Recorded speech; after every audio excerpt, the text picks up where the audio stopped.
that anyway live. I forget we go Hello live. everyone, welcome to Ready City Crit. I'm your Dungeon Master Harna, joining my usual rigmarole of players. Let's start off with the person most likely to shit themselves this session, and then we'll work our way down to the person who are the least likely to shit themselves. Are we talking physically, mentally, characterly? I have said the statement. It is up to you all to interpret it however you wish.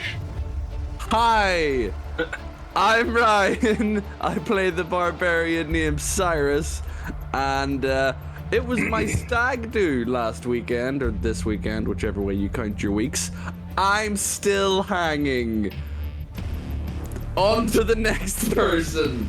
Gonna go for Astra here. Hi, I'm Mary. I play Astra, the ASMR cleric, and she'll probably be that fucking terrified so she see the bird and whatever bugs are down there then. Yeah. I'll go next as Anthony because I have the gut health of a Victorian child eating McDonald's for the first time. I think a Victorian child would probably be healthier than you gut-wise, honestly. They eat a lot of vegetables and stuff. Yeah, probably. Yeah, but the honest. richness of McDonald's would cause them to instantly shit themselves. Maybe. Yeah, a slice of cheese will kill me off. For most of the time. Hi, I'm Anthony. I play Barrow Starkhoof, the Satyr Rogue Fighter, and I'll pass it on. Who's gonna hold it the longest? Who's gonna hold it the longest? I'll go next, mainly because half my medication is coated in Oh yeah, some form of the shit laxative. yourself powder. Nice. which is lovely. So I will name Volgear the Durgar Ranger. Hi, I'm George. I play Atlas Moreau, the Owlin Druid, and despite horrendous IBS, I have never once shit myself, and I intend to keep it that way. Well, tonight, things are gonna change. Things got very ropey in a palace one time, but apart from that, we're good. Alrighty. Who wants to remind us what was happening? Oh, he's gone. He's bailed. He's bailed. He's running. It's already happened. He's No. running! He's running. I didn't go anywhere. It was just Discord decided to kick me out. Discord just decided you needed to be. He's shitting! He's shitting right now! Might be seeing, like what? Does Discord know your body better than you do, Ryan? Is it prepping you? Hold that thought. That was its early warning. This does remind me I need to take my IBS tablets because I had cheese tonight. Well, while Anthony deals with that conundrum, See, I'm not that person. I just eat cheese in the hopes that maybe I'm not lactose intolerant anymore, and then an hour later I'm like, ah, god damn it. indeed. Who wants to remind us what was happening previously? We split the party. It's always a good idea. Could have got a long rest, except I'm trying to. We had this conversation. We had a choice and we made it. Look, we made a choice, okay? It was like, hey, you can either have the long rest and the task will be, less likely to work, or you don't and it's more likely to work. And also, it's Harry. He has been DMing for us for almost a decade. 10 years. And you have not realized by this point that he never throws a freebie. No, it does not happen. It does not happen. It can only happen in the last episode. Ryan, you are only throwing freebies if you sleep with him, and I'm questioning what happened on your stag if you believe you are owed a freebie. All I'm gonna say is, pre-stag, what happens on the stag stays on the stag. Harry said to the little automaton boy was like, oh, I can get this working, but it will take me some time, maybe 8 hours. I can rush the process if you really want me to. And you went, yes. First sign. The second time, you're going through the umbral spear. I can't think, I've got hangover brain. You're going through the umbral spear and they go, oh, Barros, we can get you ready to go, but you look like hell. Maybe you should rest a bit. And Barros goes, nah, I'm jacked up on battle milk. I'm gonna go. Okay. Then It's like, oh, it's gonna take some time for the evacuation to go underway. What are you gonna do? We're gonna fire ourselves at the planet? You sure? Yes. Okay, guess we're firing you to the planet. Meanwhile, Cyrus and Volgir on the Meanwhile, elevator, Ryan completely fucked Harry on unaware. his stag, so he thinks he deserves a long rest. I want my freebie.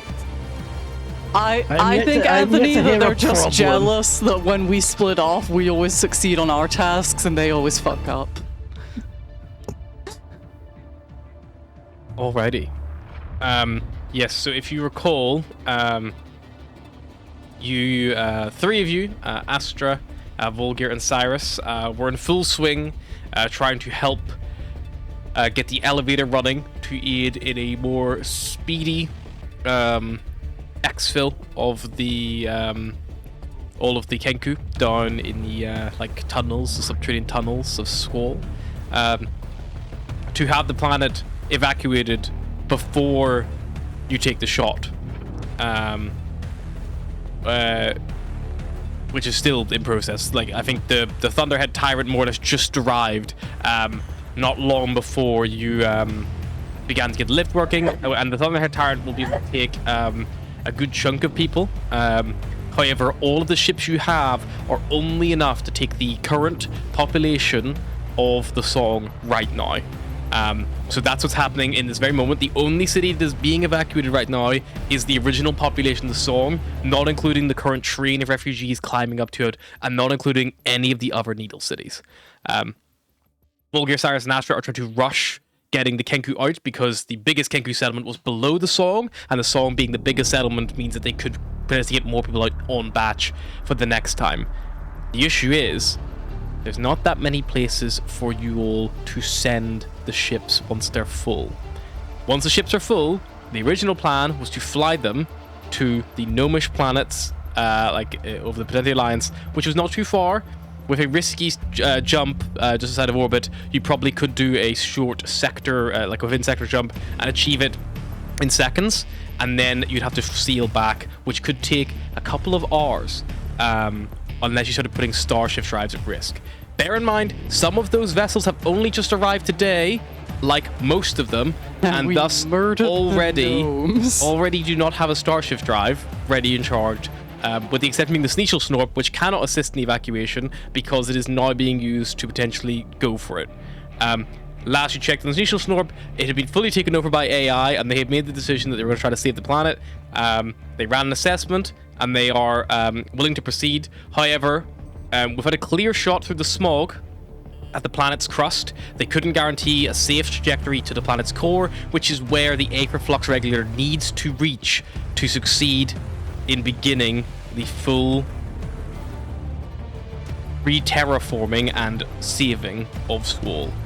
The net has failed. The smog is already escaping the planet. Projection suggests that it could be a matter of days before that reaches the gnome homeworlds. So the orbiter on the planet is already starting to get coughed up with smog, which is beginning to like pass up past some of the weak points where the Needle cities aren't concentrated around. To give the best chance of a shot, Atlas and Beros took a strange device, which apparently was like a ventilated box, which contains a highly concentrated like block of this element that smog fucking loves. And this is how smog replicates. It needs this element, which is found in everything. It's literally everywhere, even in the deepest, darkest of the Expanse. It is not truly empty. These little pieces of this element still make it up. You have a concentrated block of it in this box, and by taking it down to Squall, you were able to start a process where most of the smoke was attracted to this point like moth to a flame. However, as soon as it was attracted to it, it began to grow and grow exponentially large as it became concentrated and became actually less gaseous and more physical. A giant green lightning crackling through gargantuan bird folk now stands with like the wispy like genie like tail coming out of the box as it like calls up to the sky, and this thing is like huge. Like it literally can be seen from the song. It's that big. It is a Godzilla, and it is only getting bigger. I love the idea of you guys looking out from the song and just being like, I don't know how, but that's Barros and Atlas's fault. The problems. There is not enough space with the Sneasel Snorp out of action to exfil everyone on the song, the original population now. Because Sneasel Snorp is staying in orbit. Because it has to focus all of its energy into charging up this blast. The second issue. You have several hours in which to kill time for your ships to begin exfilling people. The third issue. The Kenku still have not reached the top of the spire yet and are beginning to make their way. The lift has only just gotten the ground floor and it cannot take all of them at once. It can take a few thousand at a time because it is big. It's designed to exfiltrate a planet.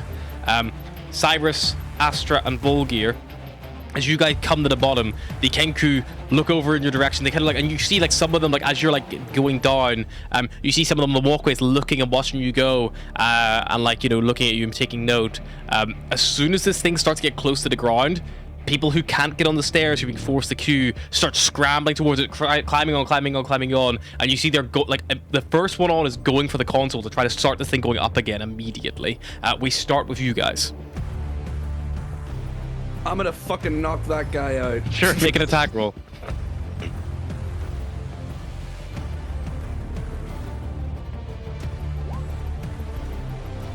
14. You just sock this guy across. Your strength's like a +4. It's 5. Unarmed strike is 4. 4 damage. You smack this commoner across the head. Lethal or non-lethal? Non-lethal. Non-lethally knock him unconscious. Slap him. I just slap him. Slap so him to the hard. ground like one of those professional slap competitions, and he just hits the fucking deck. And you see like it causes a few of them behind him to like slow down and like look. And one of them is like, "We must go. Leave. We flee. Why you come back?" Women and children first. I'm a lady. One of them says in a woman's voice. Oh shit. And then they all start saying it in the same voice. No, I'm a lady. I'm a lady. I'm a lady. I'm a lady. I'm a child. Insight? Yeah, you gotta start making insight check. Big. It's a big platform, so, and these guys are just trying to like usher the way on it. Cyrus, god damn, that's a lot of Kenku women.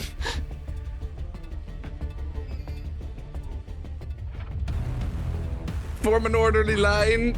They do not do that. They are in full panic mode. They are pushing through. You can make a persuasion check to try to calm them down, I or feel like intimidation Cyrus check to should slap the fuck out of probably the guy. tell a Kenku child from a regular Kenku on just like size. Kenku, it's maybe not. Maybe just Ireland can choose to be small, but I think Kenku are already small already. Kenku are already small, but I assume the children are smaller. No, the eggs just perfect Kenku size. They just come out full size. Poor Kenku. No, they are tiny. Yes. But woman-man difference, I'm just imagining you just staring at them like, Yeah.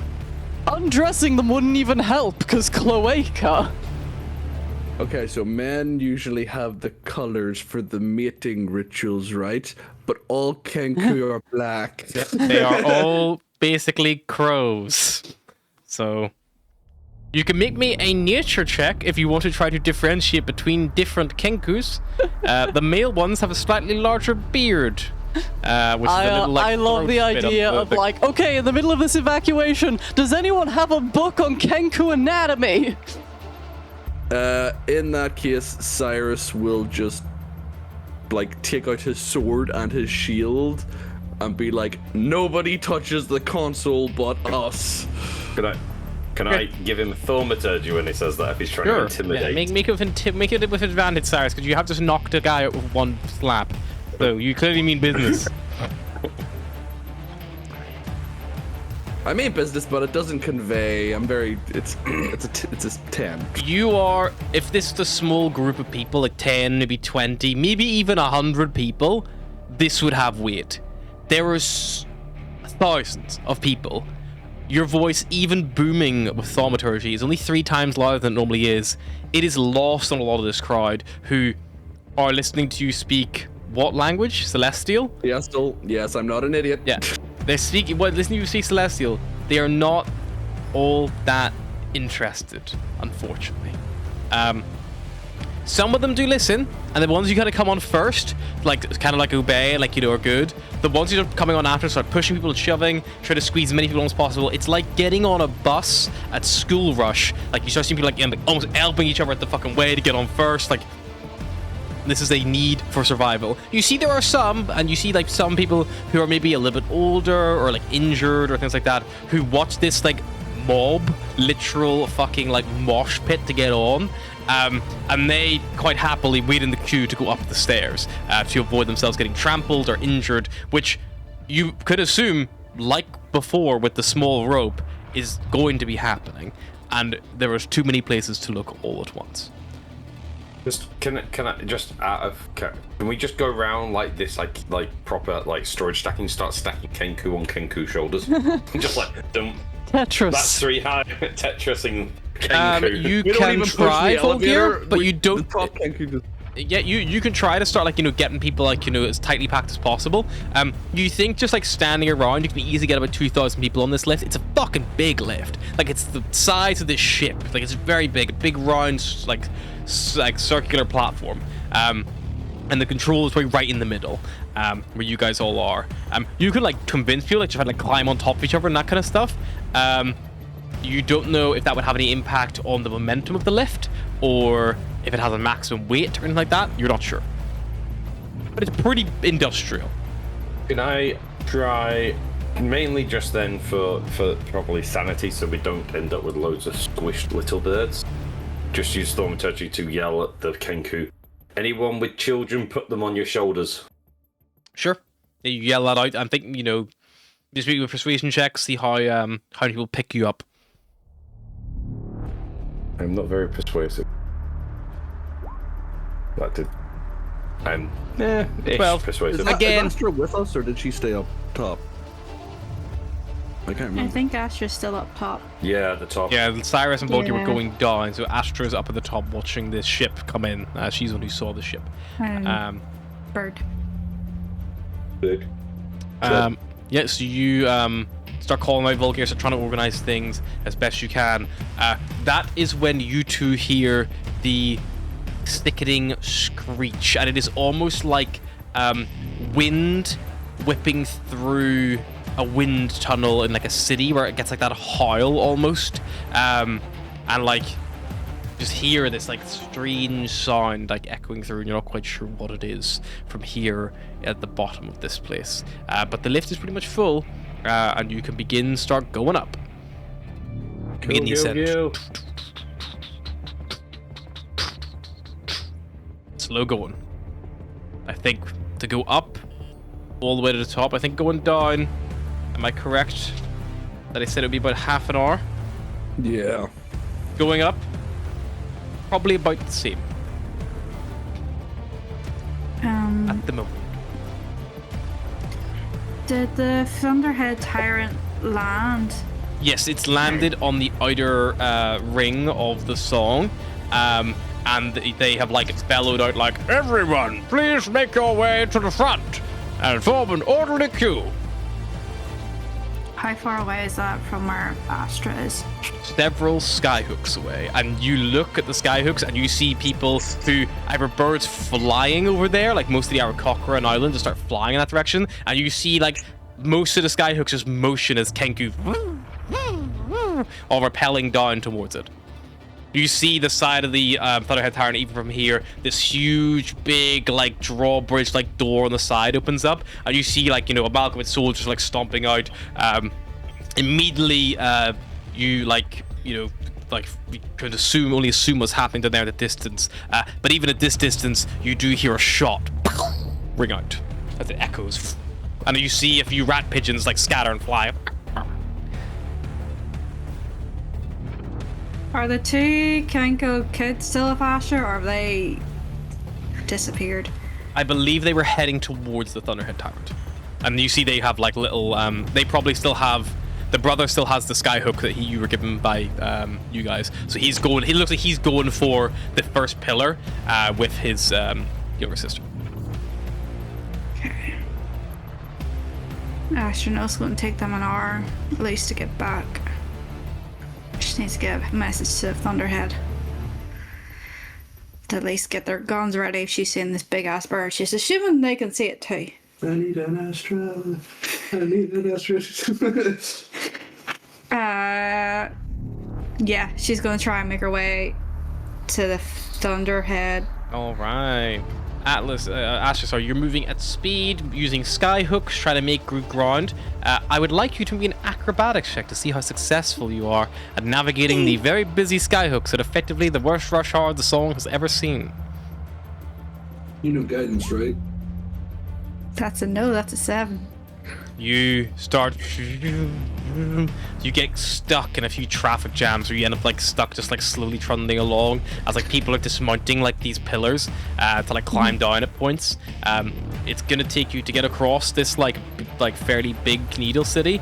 It's probably gonna take you at least half an hour to do that. Can't you? What's the distance on the? Oh my god, words. Hollow straps. It is messaged. It's a cantrip. It's 120 feet. So you have to be quite close. Kind of like short range walkie-talkie, like kind of vibe. Yeah, I'm just saying as close as she can get to Jisa and then turn around and go the other way because she knows she needs to get back. You think that getting back is going to be much more difficult because a lot of these skyhook lanes are like single. You can't. There are normal walkways. You can just walk. The skyhooks are just how most people travel. I think it is anything.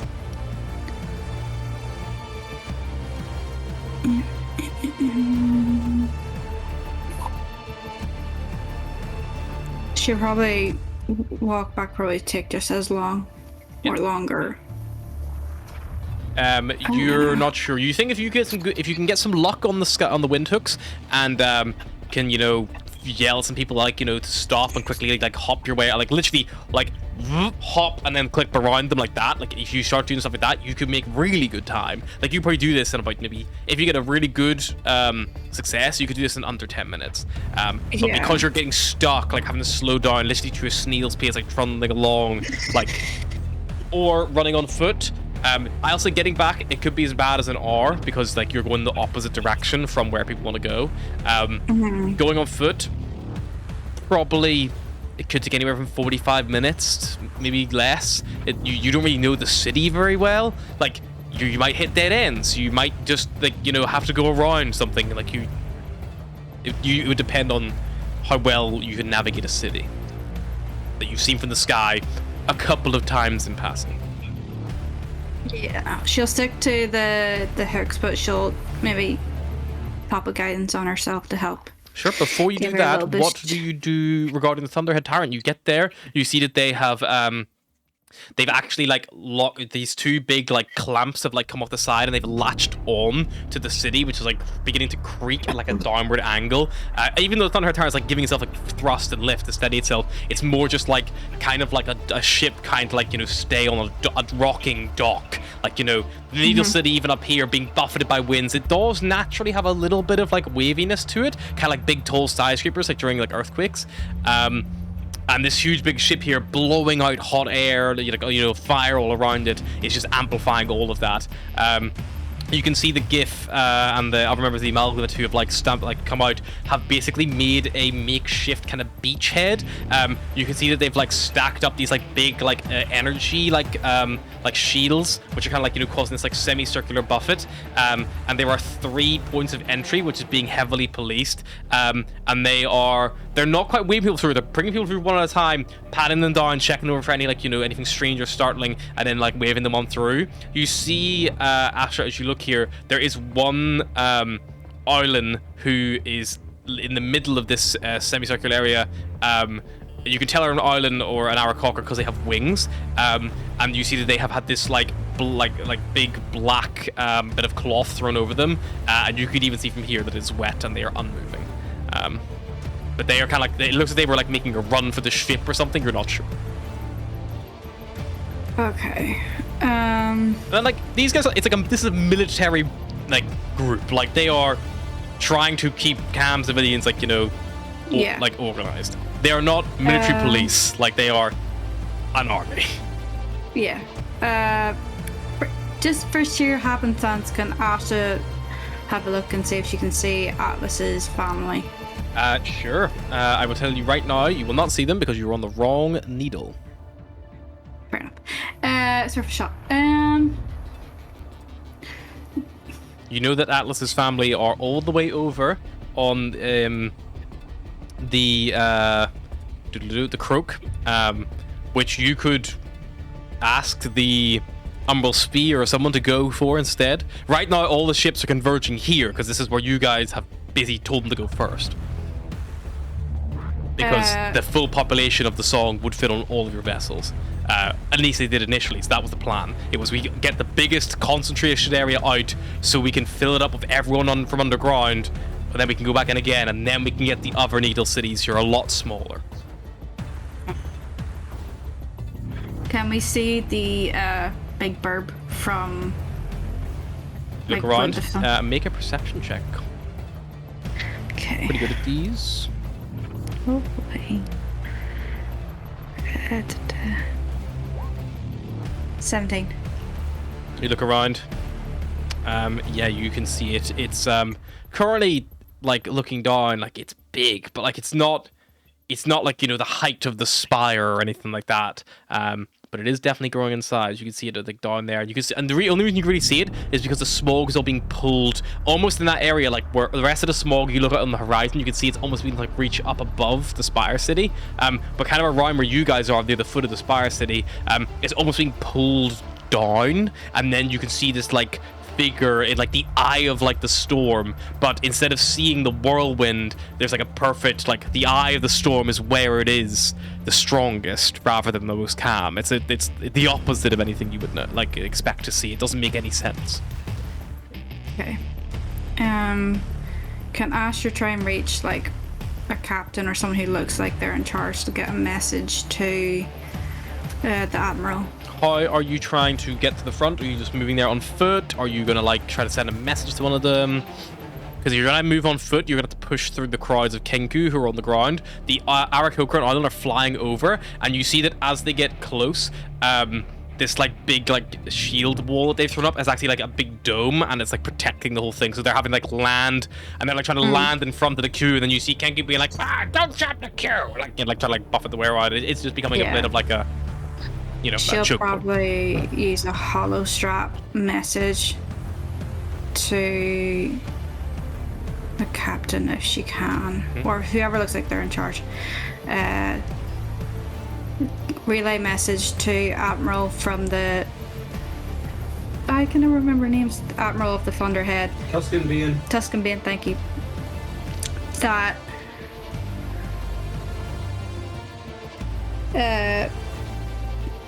giant smog bird thing.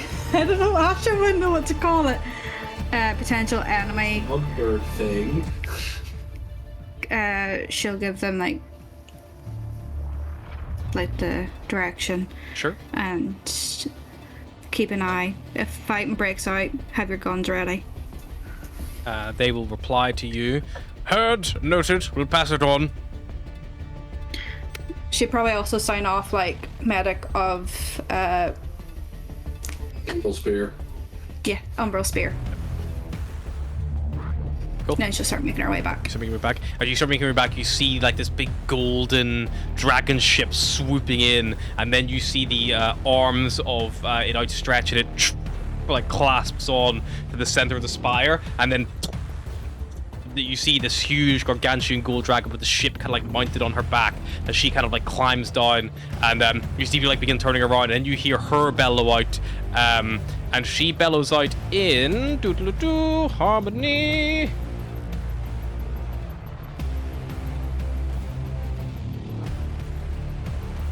She knows a couple of languages, but I don't think she knows bird. No, I she mean, bellows probably out not. in plain old fucking common because it's not draconic. When we switched over our characters, technically I didn't know bird, but I just added it back in because it felt weird to forget my home language. She bellows out in common, which you would understand, Atlas, and some of these people presumably would understand. But she would say, those of you who are near the back, come this way. We will try to accommodate you as well. And she like lands in this big courtyard, kind of like not too far away. You see like flying behind her, there's a couple more ships as well, all beginning to like start sweeping in. You see a few of the smaller gnomish ships all kind of making their way down, all begin to land. And a second multiple points of landing start to happen. That is when people start fanning out a bit more, getting away from this concentrated point at the Thunderhead Tyrant. So Harmony is basically a Dreadnought class. She lands as a Dreadnought class. Another Dragon ship, which is a Destroyer class, lands. And then 7 of the Prudential Alliance ship lands. You see the Winkle Wonkle Prime, the Purple Warp Majestic, which are both destroyers. And there's also 5 quite big cruisers, which is the Toodlepip Mangler, the Fizz Whacker, Diplomatic Error, the Greeble Grunkle, the Clang Clonk Rocket Wagon, and the Chirpy Whirly all begin touching down. You know that there is not enough, including those and the Gilded Aegis and the Dawn Mask Vigil and the Thunderhead Tyrant. There's definitely not going to be enough to fit the entire population of the city on here, even with all these ships. You do start seeing coasting in, probably actually like coming from a different angle. The Umbral Spear like lances in across, doing a flyby, and it looks like it's like cycling around looking for a place to land. At the moment, it's kind of like searching around, and it is by far the smallest ship compared to all the others. It is fucking tiny. Like every other ship is massive, huge, big Dreadnought class or like cruiser class, and the Umbral Spear, although it is like technically a Dreadnought, it is like deliberately made smaller and made like more like aerodynamic and sleek and subtle. Like it's a stealth ship. But you see it like coasting around looking for somewhere to land, right? And it is in the area. You eventually get ascending, Astra. You recognize the voice. It is the vessel AI of the Thunderhead Tyrant, and you hear, "Pip Pip Toodaloo, channel open. I'm speaking to you on a direct comm, so we can talk as much as we'd like, until I need to reroute somewhere else. You have highlighted some kind of smog monster off the bow. Have located the thing. Looks quite small and harmless at the moment. Will not be able to reach us up here. Appears to be anchored to the planet's surface. However, does appear to be growing in strength based on preliminary scans. We are already over 50% boarded. Once we are at 100% boarded, we will have a choice. We have a hang around in case you need our help, or we immediately get these people out of the planet's orbit. I would need a decision quite quick, please, Astra. I'm using these comms to delegate my front armor." Get them out. Heard. The Thunderhead Tyrant will get them out as soon as we can. We have given a scan of the area surrounding Squall in Zephyr. There is not many places at all here. It's a bit of a fucking shit show. There is, the asteroid belt. However, unlike Lush, it lacks the great architecture and life-breathing pockets. It is all new atmosphere. The next closest place beyond that would probably be having to move all the way over towards Barna in the Orgla system or Circle. That could take us, as we did Starshift today, about an hour to get there and then come back.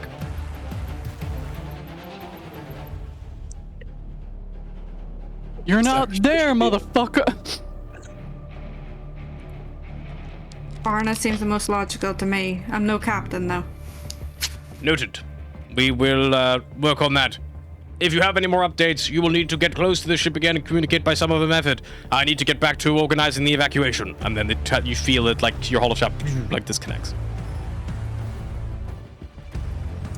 She still sees the Emerald Spear trying to get docked. Yeah, cycling around, and you kind of see it probably moves towards like one of the edges, like probably not too far from where you are. Probably like if you were going straight shot to the tower, like straight, it's probably like a 45-degree angle off to one side. So you could like try to go a long way around and maybe swing by it if you wanted on the way. Yeah, she'll try doing that. Okay, so you start heading off in that direction. It's around this time that you hear the wind-whipping howl that echoes through from down below. And meanwhile, on the ground, Beros. together with peanut butter. Well, Beros and Atlas, you see this thing looming before you, and perhaps, much to your relief, it doesn't appear to be immediately aware of your presence. If you would like to keep that way, I do need both of you to be a stealth check. As this thing's like looking up and like growing down and looking down on itself, and like it's quite slow. Like everything it does is quite slow and sluggish, at least for now. Or she like duck behind like a few bits of rock, you know, like careful to like scuff your suit up on the rough, like sharp terrain. Question I may hate myself for. Yep. Is the fact that my thoughts and emotions are periodically announced out loud to anyone near me affecting my stealth in any way? I will tell you right now, no, because this creature does not, Care about my thoughts and feelings? you don't know if this creature could understand them. It seems to be more like an elemental-like creature rather than a, like a true, like, intelligent life force, at least right now. Iki. You two. Well, I hide. I wasn't expecting a big ass bird to show up made out of smog. I thought this thing was just like, you know, fog but dangerous. Oh really, Barrels? Because this is exactly what I was expecting to happen. The second he handed me that Oh, why box, didn't I you was warn like, me oh then?" yeah, giant bird made of smog's gonna come out of the box! If you knew, why didn't you warn me? It slipped my mind. Atlas, with your passive perception, you see shimmering behind this bird, and you watch its head begins to turn. It follows it. You see something like shimmering, like almost like not quite there, flying past. And as it like does and as it comes in this like slow stopping bank, you see a Tev begin as a cloaking drops on it. You see long tentacles hanging off the front. You see a huge big conch on the back, and this thing begins circling around this thing, and you see that like the small creature like reaches out or just misses its under it, and this thing's like beginning to go, and you see like it starts lighting up and glowing and things like that. That's either really bad or really good. We'll go with really bad. Maybe they'll kill each other. Right. Well, nothing we can do physically is going to help.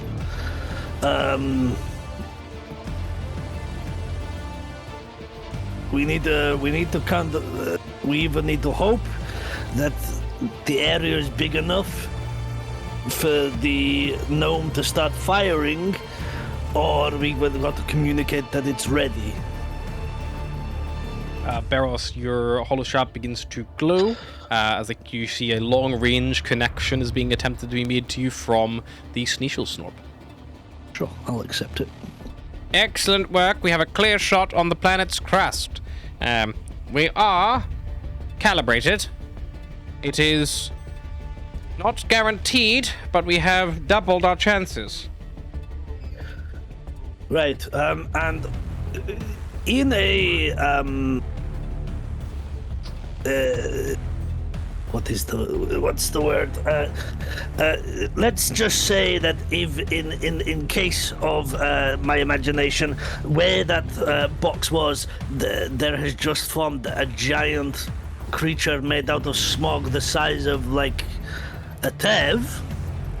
Would that cause issue for your experiment? Well, hopefully, if we are successful, it would, the smog will be destroyed. The intention here is to use the Aetherflux and the device on board this ship, the mechanism that we have currently. We had the Snishnickel Burbulator. We have a pretty good chance of being able to effectively convert the smog into the opposite of itself. We're trying to reverse the polarity of the elemental compound and make it something very good, is the theory, which will hopefully help in rebuilding the planet's atmosphere. Right. And is the physical adaptation of that a giant fucking laser? No, I'm not actually quite sure what will happen to the smog. It might simply just turn to air or disappear, or something completely different. The big bird thing you're describing sounds like the smog is simply concentrated to a point where it's beginning to, well, If he says gain sentience, I'm gonna be real pissed. you see, I know you're on the planet, but try and hold back your sickness. the smog is, how is the best way to say this? It's effectively made up of very small nano creatures, effectively. So potentially the high concentration has formed some kind of super being. Right, great. It's quite great, impressive great. if that's the case. I would quite like to see it. You're welcome Unfortunately, to I come am down. Unfortunately, I am stuck in orbit and I cannot move the ship as the engines are losing all power to keep the Avaflux stable. Right.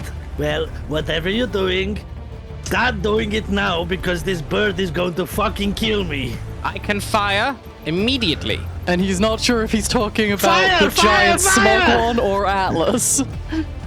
Firing the Snishnickel Burbulator. Good luck. Dunk, dunk, dunk, dunk. I can't believe my entire planet might be destroyed by something called the Schnick-Schnickel Burbulator. I am just picturing that Cyrus and Volgir are like fighting off so many crows, and we're just seeing the vents. And Yeah. we're looking outside, and we just see this giant bird Godzilla, and then we're just gonna see a flash of some kind of beam. You see the Nautiloid that's circling this thing. The creature suddenly stops, looks down at itself, looks at the thing flying around it, and seems to pause. And it stops doing that like strange reaching and like trying to like grab and Oh god, it's hold. gaining sentience. It's becoming self-aware. And as it looks around, at this point, Beros, it's probably like bigger, maybe twice the size of the Thunderhead Tyrant. It's fucking massive. And this creature looks around, and you watch as it just waves an arm, and wisps of smoke fly out from it, and you just watch as the entire Nautiloid is just locked in this like smog like pyramid that starts like twisting around it, and then it just starts to shrink, and you just watch the shell begin to crack, the tentacles like splaying out through the like these smog bars, and it just shrinks and suddenly just like you just see like purple like ichor just hits the ground. I understand looks this thing's down. totally going to kill us, but that was quite satisfying. That was very satisfying. However, we might not see it till tomorrow. Fuck!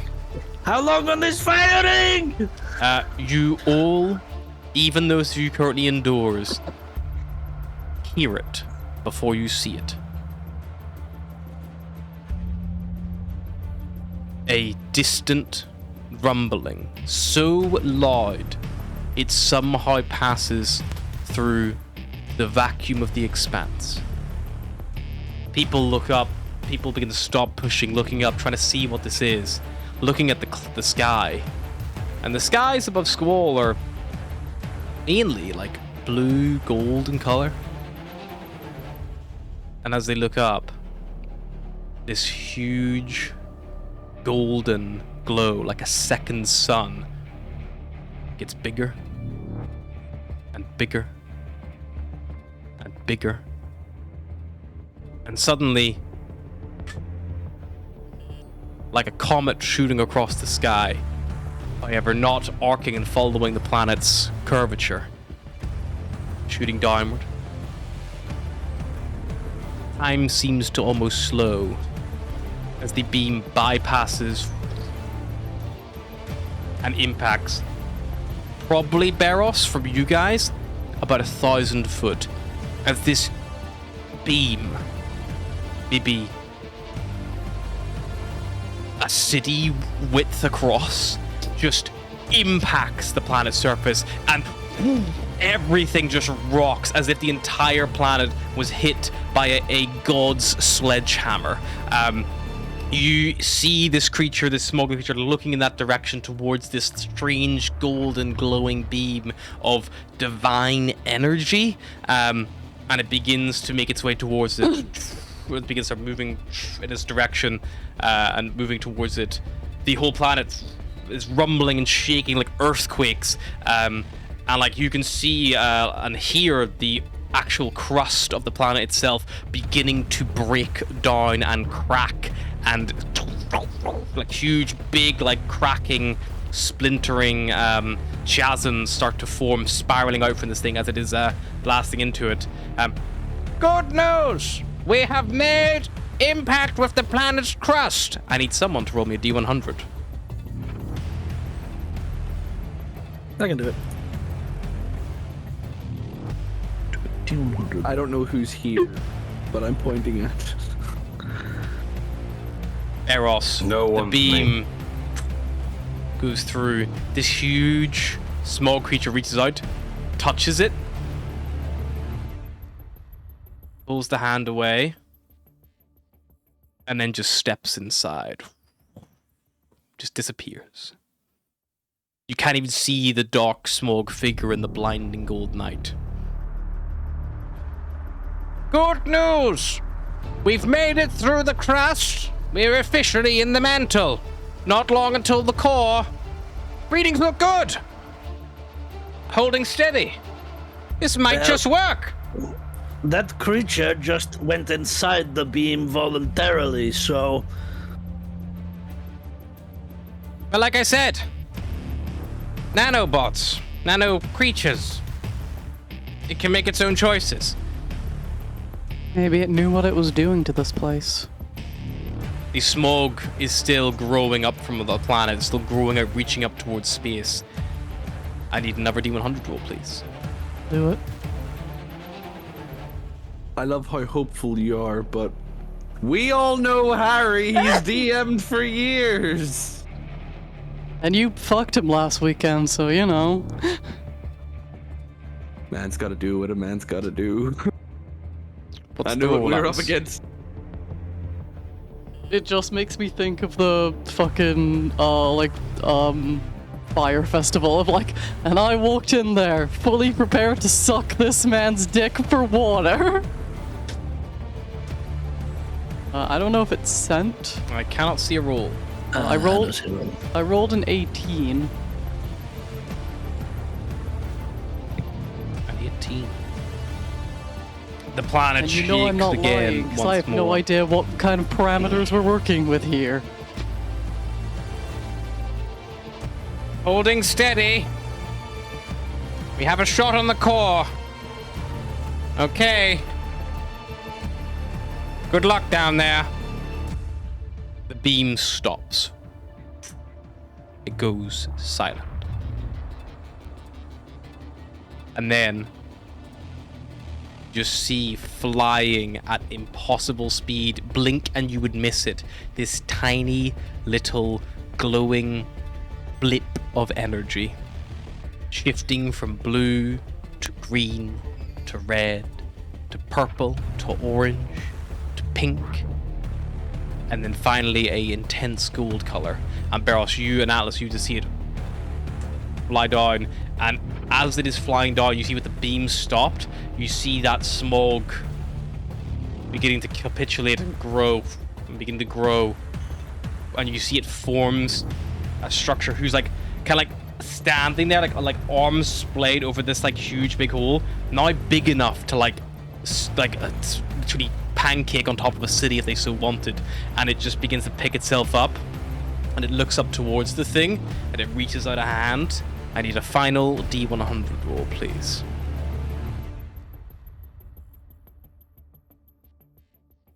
I volunteer as tribute, I guess. Okay, let's see if Ryan destroys my planet. Performing the duties of a husband. 36. Performing the duties of a husband, destroying planets. It's a good day's work. Be nervous, Mary. This thing reaches his hand up, and then Beros, your hollow strap, calls out, "No, no, no, no! The shot! It's blocked! The shot is blocked!" And the thing Damn it, Ryan. ruptures through this creature, echoing through it. You were so close. You see it travels through, and as it passes through this thing, you watch as the hand that caught it just begins to turn into this like beautiful, like as if golden ore existed, and it just begins to evaporate through, and this thing like cuts through the thing's center, And then the whole thing just spreads out with this golden light and color. And it begins to grow a little bit. Then it sucks in, and you see that little glowing, flashing beacon of light. And you see the Aetherflux regulator lands on the ground, maybe 100 foot from you. Did we grab that? You see this huge big gap. Beros will bolt for the thing. I will bonus action. I will do everything again. I have 105 feet of movement. You run forward towards it. You see, like, by the time you get there, it's like you look down and you see this fucking, like, you can see like lava lakes bobbing down there, and like you feel like gravity shifting funny, like, and you can see this like impossible, nearly blinding white light all the way down in the bottom, and this thing is like just teetered on the edge.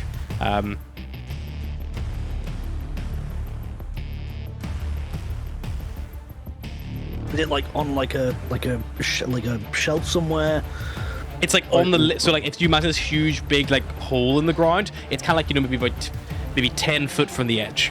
Just like land there. And you recall, this neutral regulator is not big. Like, it's probably only like the size of like American football. Like, it's not like incredibly large. You filled that whole like cavity space of the old helmet that it was in. But you see it there exposed and raw, and it's flashing and flashing. And every now and again you hear that little gold wisp kind of echoing out of it. And I know this is gonna fucking suck. You're gonna grab it. But can I grab it? You pick up the Aetherflux regulator. I love the thing of just like, just so you know, I'm aware that this is a horrible idea, but I will be doing that. Make me a Constitution saving throw to see if you can withstand the damage. Battle milk, battle milk. Come on, Battle Milk. 13. Okay. Beros, the good news is you managed to keep your grip. The bad news is holding shit the yourself. Aetherflux regulator means you take damage from all 13 damage types in a 1d12 roll for each. Are there any damage types that you are immune or resistant or vulnerable to? I have defenses for the cold because of my suit. Yep. That is about it. I have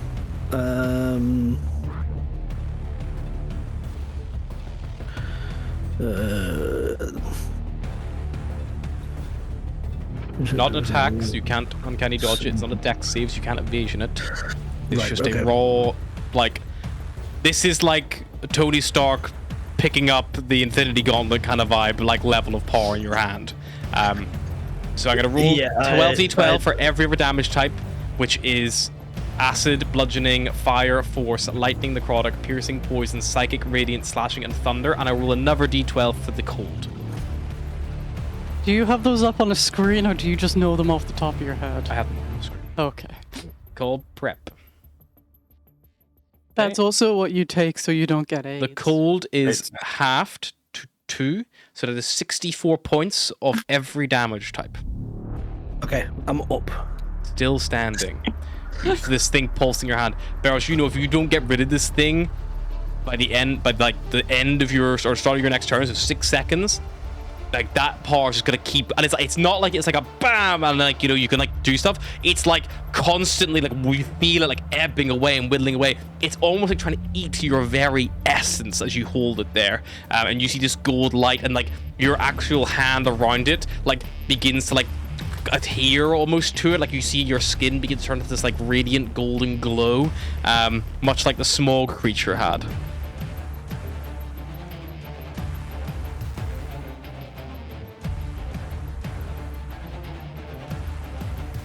I use a free action to turn to Atlas. Yep. It's got to reach the bottom. And I will dive into the hole. Okay. He says to the person with wing, and Atlas dives after him. Beros jumps. Eros, this is falling to the core of a planet. You fall 500 feet instantly. How deep is the core of Earth? Real fucking deep. About. Do that. But in if the feet. hole went all the way through, he gets to go to Squaw Australia. It's true. Squaw Australia. God, can you Australia. imagine what the spiders Where in all the Squaw really big Australia spiders are are. like? So Beros, the core of the planet We can never let Astra go is there. somewhere in the grounds of Earth's core is 9.5 million feet. Squall is a lot smaller than Earth, but it still probably is in the about 4 million foot mark. Holding on to this thing, you know you are not going to be alive to see this thing reach the center. So the best thing you can do is try to get yourself as central as possible in this city-wide gap. So you basically start like jump off and like skydive yourself forward as best you can. Make me an acrobatics check to see how close you can maneuver yourself to the center. 33. 3. You fly yourself forward, holding this thing like out in front of yourself, like, you know, with one hand, like trying to like aim it as best you can, like aiming across, but like, you know, closing one eye. Atlas, you Yep. 500 foot after him. He like is on this like really good like downward trajectory heading towards the center of this thing. The heat here, like as you pass through the crust and the mantle starts, and it is like a sea of lava. It's like it's beginning like as if imagine when it just parted the ocean and the walls are beginning to start like closing in and contain themselves again. It is very likely the top is going to close first and the bottom is going to like cascade and top and follow. So Atlas, you can catch up to him because he just falls and you fall the same distance. What are you doing, Atlas, for your turn? It's free movement to fall, so you fall 500 feet. You're there with him. What do you do? I don't know. I sort of just jumped on impulse, and I can't replace him. I can't put him back up out of the hole. I don't have that ability. You could like grab him, trying to fly if you wanted, try to like pull him up, but you have just fallen 500 feet. You'd be racing against the magma core flopping in. I think she would just grab onto him and just keep falling. Okay. Atlas holds on. She's going to help guide this Beros. Beros, at the start of your turn, you take another 12d12 damage. You would have, Beros, had an action last turn if you wanted to do anything with your action. That's like Because it was a free action to talk to her. You picked the thing up as an object interaction, free action to talk to her, and then you just willingly jumped. So like that's just movement. So you would have had an action and potentially a bonus action still if you wanted. Could I use my bonus action to take my helmet off and then my action to drink another hit of battle milk? Sure. This will remove your cold damage because you are no longer Yep, that's fine. suited up. You does require the whole suit to be functional. So you take it off. Do you just like throw it on the ground, like take it off with one hand, like take the potion, gulp it down, and then just like that's when you jump. Alrighty, 13d12, 86 points of damage, Beros, come your way. But it is the start of your turn as you take it all. I believe, Beros, your hit points are reduced to 1. Yes.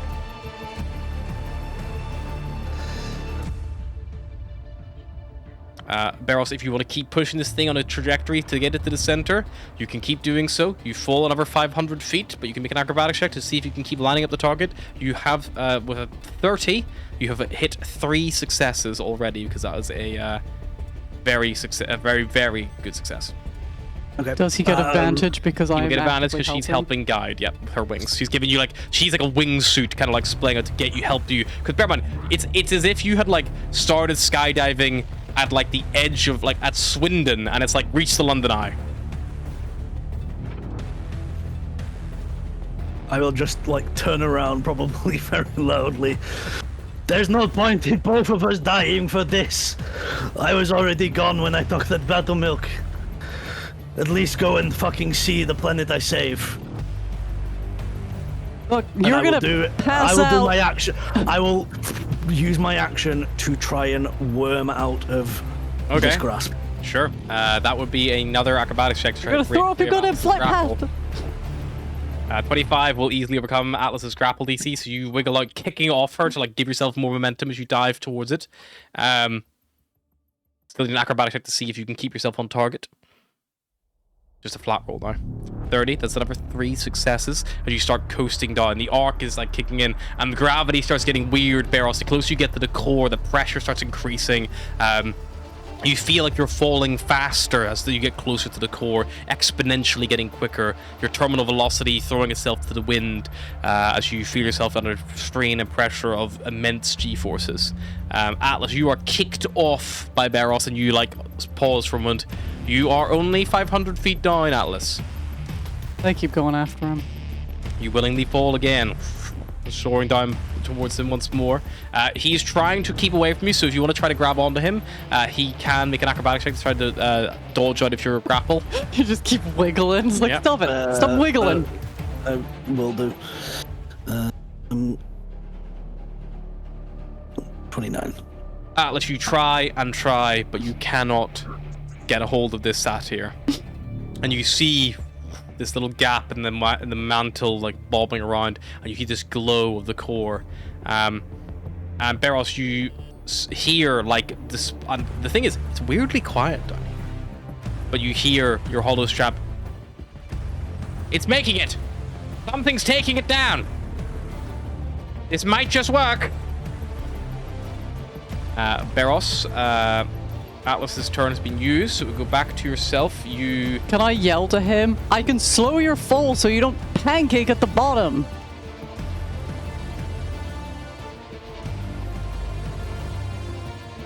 still have leagues to go. You are nowhere near the top, like the bottom. I know, that's why I'm hoping to slow his fall now, because once he reaches terminal velocity, we fucked. You know the terminal velocity of a satyr?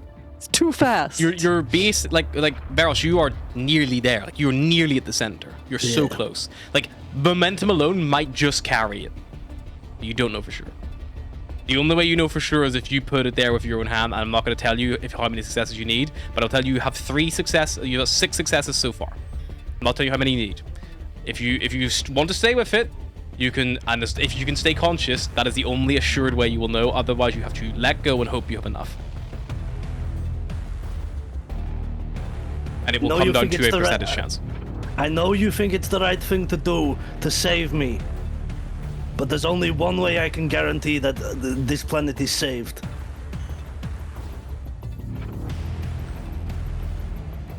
I'm not trying to save you, Barrows. I'm just trying to die next to you. Listen, only one of us needs to commit suicide, and I've always been a little suicidal, so fuck off, kindly. And I will keep going. I will drink my final thing of battle milk, gaining 100 temporary hit points. You take another 86 points of damage. You know that you probably only have one more shot at this to guide it the rest of the way. Unless I miraculously roll all ones, which would leave you on 1 hit point. Not impossible. It's statistically very, very, very, very unlikely. Yeah, I'm just trying to see if there's. Is it bad that my plan is to just keep going after Barrows, so when he inevitably does black the fuck out, I can just use his corpse as carry the Aether Flux the rest of the way? Atlas, you are beginning to encroach on the hot area now, so you're going to start taking damage too soon. Barrows hasn't got that deep yet to start taking fire damage, because it's a long way to the bottom. But Barrows, you do have an advantage on this next check, because whether you like it or not, Atlas is with you. Whether you like it or not, Atlas is with you. This entire fucking campaign in a nutshell.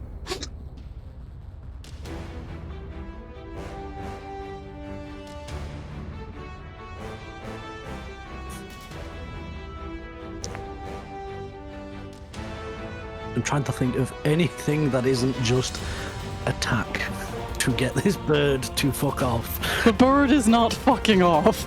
You can attack the bird still will not be fucking off. The bird believes in no man left behind, even if that's into certain death.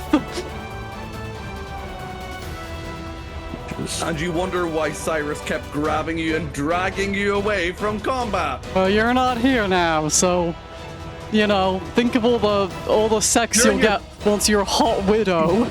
You're in your last moments. You can at least think of your husband a little bit of that time. What you doing, Barros?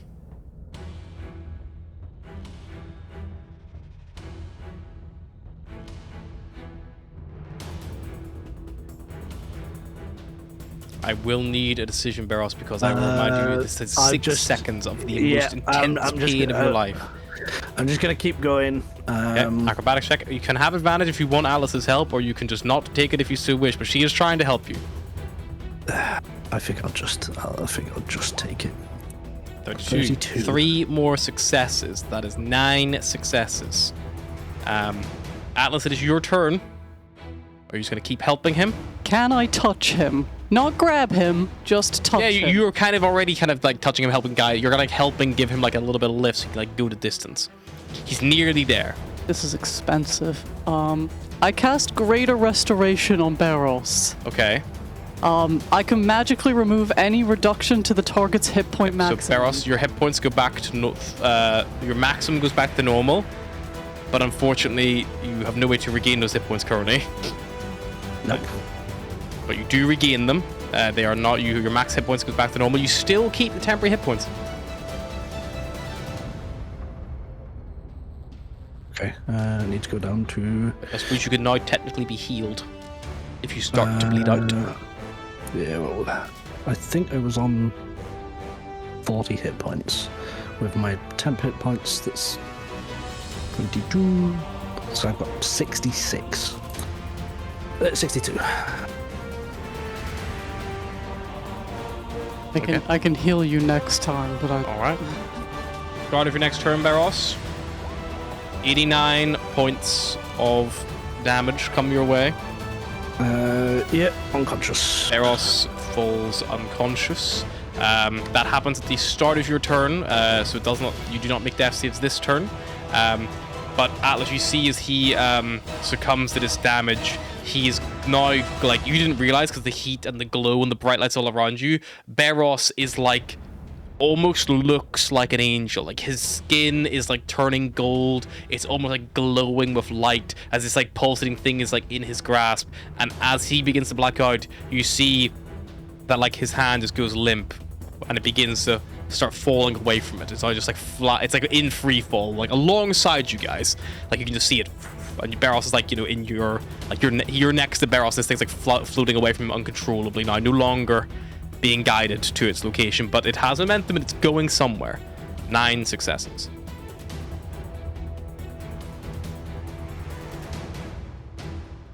Your turn, Atlas. I'm not strong enough to lift him at all, am I? Like, I will also tell you, you guys have been in free fall now for over 4 turns. You are over 2,000 feet below the surface of the planet. The mantle is beginning to collapse in on you. You don't know how long you have before you've reached a point of no turning back. And you might even have already passed it.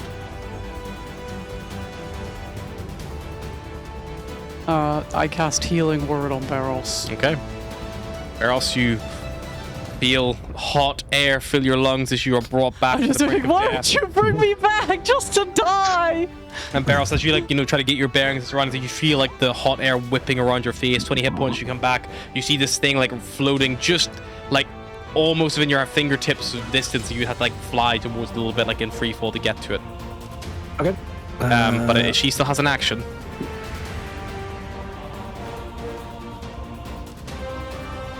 I could grab it, but it will just immediately make me unconscious. What you doing, Atlas? You're currently still helping Barros. You can just keep helping Barros if you want for another check. But you know that if he touches the thing again, your healing is probably not good enough to keep him alive. Can I try and pull him away from it? Sure. That is going to be a attempt to an armed strike grapple against you, Barros. So I need you to make me a acrobatics Can I have check. done that before I healed him? Yes. So, Barros, you are unconscious, so you automatically fail dexterity saving throws. An Less acrobat. wiggly when I'm asleep. I don't think you can make checks when you're unconscious. So yes, so she just is able to grab onto you and then pumps healing magic into you. So Barros, as you come to, you feel Atlas, you flying away from it. I'm just trying to slow us. Like I'm trying. If you slow down, it's gonna fall at the same rate. So it is going to move away. If you stop going at the velocity you're Okay, going at, I'm it's not- gonna go too far away. I am not. I'm trying to keep pace with it. I'm just trying to move so Okay. Barros can't immediately grab for it the second he wakes up. Okay, so you can move him 30 foot away from it, but keep on the same downward trajectory. Okay. Yeah. You steer him 30 foot away. Barros, you see this thing. Oh, as you I've dragged across. Barros, it is your turn. You fall another 500 feet, as does the thing. But you're 30 foot away from it now, and Atlas is currently holding on to you, like flying.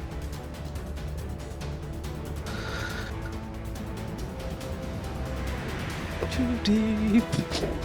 I think he'll still go for it. Acrobatics to kind of get out of this. Yeah, so to go for this, Barros, it's going to be an acrobatics check, and you're basically what you're going to try to do is try to turn your feet, get both feet on Atlas, and springboard off her towards this thing, because she's taking you a substantial distance away.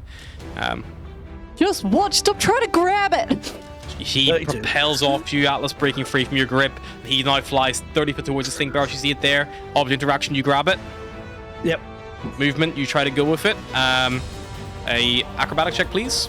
I do feel like it's so in character that this should absolutely be like a dramatic self-sacrifice 20. instead of Barros, just them that is squabbling. one success because it is below 30. So you have 10 successes. Guide this thing towards it. Again, there's no way to know. As you saw, you did black the fuck out the last time, and as soon as you touch this thing and it pulses through you and you do not let go of it, I will. Lost Mary. you lost Mary. It's an epic moment.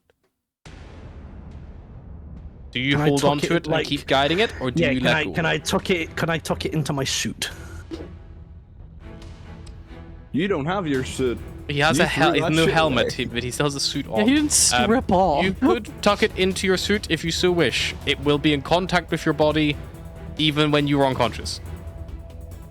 It will just kill you. I need to Yeah, know I'm if just you're trying to- continuing to hold. So you use your turn. You've moved with it. Are you holding it at the end of your turn? Because that's when you take the damage the first time you pick it up in your turn. Then it's the start of your next turn. Yeah, I'll grab it. I'm making contact with it. I'm just debating whether or not I am basically essentially going to use my body as the projectile. Yeah. Rather than just the thing, just in You case. are coming up on 3,000 We're lucky feet that this is below the size of a crust. football, because if it was smaller, Barros would have just eaten it by now. Yeah. It Yeah. is quite large to Also squeeze pository. in your suit, to be fair. But that's probably quite snug, you know? You probably have to unzip and stuff it in, zip it up. Bit of an ordeal. And you have to use your object interaction to pick the thing up. If you were a thief and Okay. had fast hands, you could. Are you holding on to it, or are you letting go? And I'm holding onto it, even though Eros I can't get continues into to my hold suit. onto it. Eros, you take 90 points of damage. He once again falls unconscious, holding the thing, and it slips out of his grasp. And it starts falling. Atlas, it is your turn. He's 30 foot away from you. You're now 3,000 foot.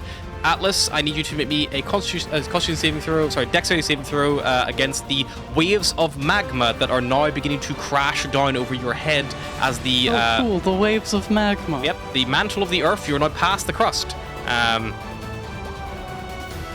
Atlas, you are going to take some damage.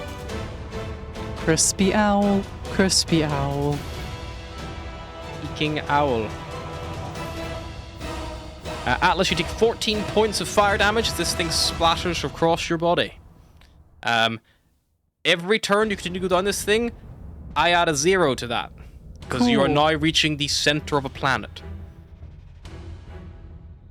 Well, I'm gonna die. You can fly up. You can move for Barros, grab him and stop him. Now, or you can keep going. No longer in his grasp, and it's falling. I grab Barros and try to stop him. Okay, you grab Barros, try to stop him. Make me an athletics check, Atlas, to put the brakes on. because you guys are well and truly at terminal velocity. So bad at athletics. You start flapping your wings, you grab all of them, flap, flap, flap. The fire beginning to set in, and you start flying up. You like probably can't fly up because you have to fly across to get to him, but you get there. You can maintain this altitude with a 12. Okay. And you watch as this thing, you let it go. Let it go. It falls 500 foot. It is now impossible to catch up with. Even if someone was to go into free fall, there's no way they can catch up with this thing unless they can travel a 500 foot in addition to the free fall, which would be something like a ship or a Tev could do. That is not here. Atlas, you are 3,000 foot from the top of this hole. Mm-hmm. Eros is unconscious in your arms. Mm. Do you have anything to pick him up? Or do you even pick him up?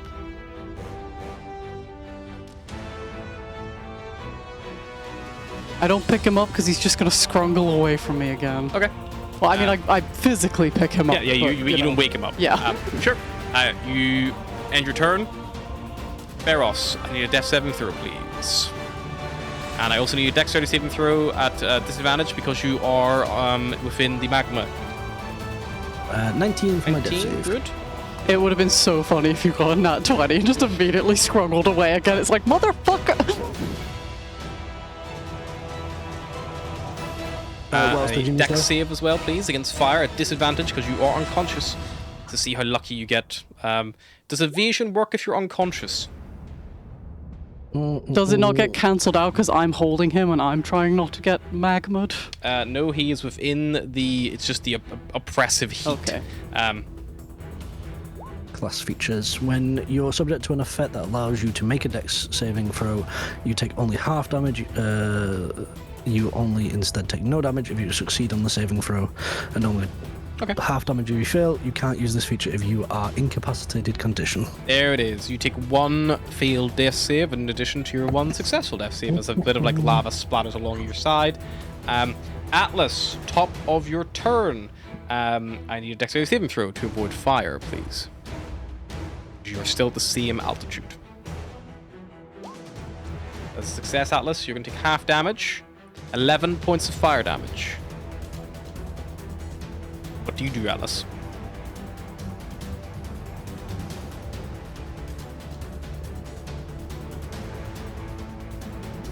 I try to fly up. Atlas starts to fly. I'm not very strong, but I'm trying. Are you dashing? What are you doing? Do you not still have the star mark, or is that just an ornate box at this point? I know Saparna's not in there, but you still had it. Do you have it with you? I always have it with me. That's how I can breathe right now. Can you not zip zap zip? Pull up, pull up, pull up. You've not tried to activate it without Saparna in it before. I guess I'll try and do that. Okay. You attempt to turn on the star mark.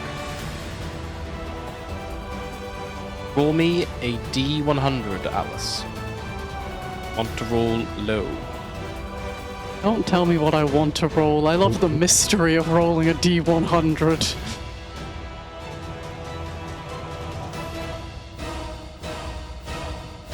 Come up. I've not seen it. I don't know why my rolls are fucking... You're probably not linked to the tabletop. Maybe not. But I can see everyone else's fucking shit. Yeah, I can see your character rolls, but your actual virtual tabletop dice rolls are not linked, so we just roll and roll 20. Okay. I mean, I rolled a 32. 32. I'm just refreshing everything. Atlas, you try to power this thing up.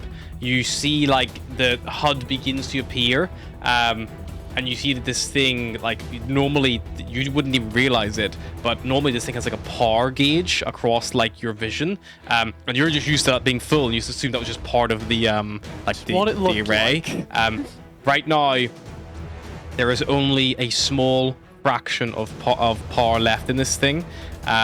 So you rolled a 32. 32. I rolled a 26. you wanted to roll under me to succeed in having enough fuel to start this thing, so it has not started. However, you can use an action on a subsequent turn to try to roll again. If you roll a 6, it will start first time. Otherwise, you need to spool it up, Okay. which will take time. Keep flying up. Your action to try to use a star mark.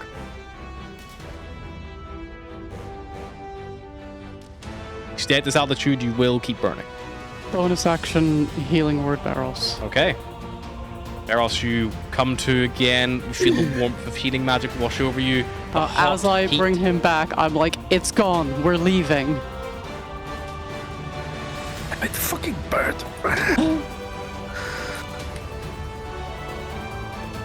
I need Barros. It is your turn. Your 29 hit points. You're being flown up by Atlas. Is there anything you would like to do in particular? How can I help? I don't know. I'm trying to get the star mark started, but it's not starting. Just don't wriggle. Think light thoughts. I don't wriggle. Am I within like arm's reach of like this? You could the- reach the star around and mark? try to like give Atlas a reach around. If you got one of those suppositories on you. But you could try to tinker with the star mark and try to help her. Yeah. Sure. Yeah, tinker with my Roll me a star mark. D100. You want to roll low. D100. Barros I'm finds one rolling of those so cranks good. that are on old cars. Barros, you start to try to like take this thing, try to get it working. You see like it's spooling up a little bit and it's beginning to charge, but it's not there yet. It's not ready. I was thinking more Barrels is like, hang on, I'll try and help it work, and just starts like smacking it. Can Like an I, old can I, TV. can I action surge? You can action and search, yeah. Try again. Yep, go for it. Sure. Does not seem to start. Damn. I'm rolling amazing. Fuck you. That's all I can do. Okay, Atlas starts climbing up. Above you, you see the molten walls of magma begin to start like collapsing in. It's very unlikely you're going to have the movement speed, Atlas, to get out of here on your wings alone. You are 2,970 feet below the crust surface. I assume I'm rolling a D100. If you would like to try to start the star mark. Our only shot.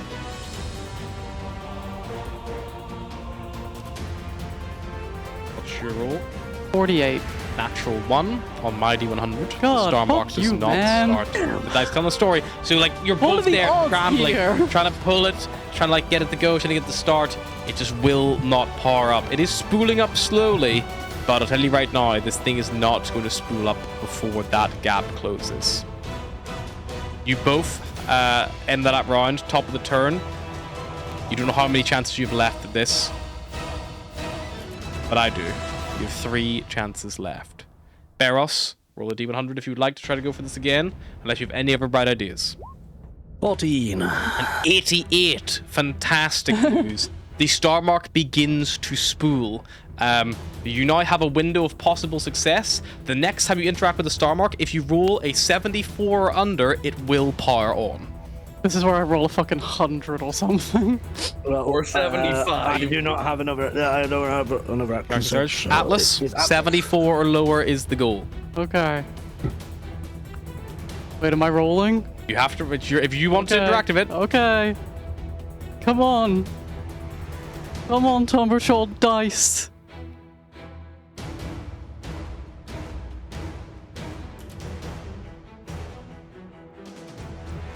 My dice rolled off screen and I can't see what they say.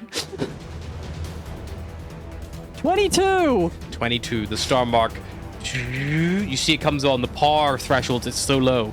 You see it's like warning, like not enough power to reach orbit. Warning, do not take off. Warning, do not initiate takeoff sequence. Just I like those initiate arrows. takeoff sequence! Okay, you see like the like the path like up before you. You see like through the gap, and you engage the boosters. Atlas engaging it like, fuck you, I've never listened to a warning before in my life!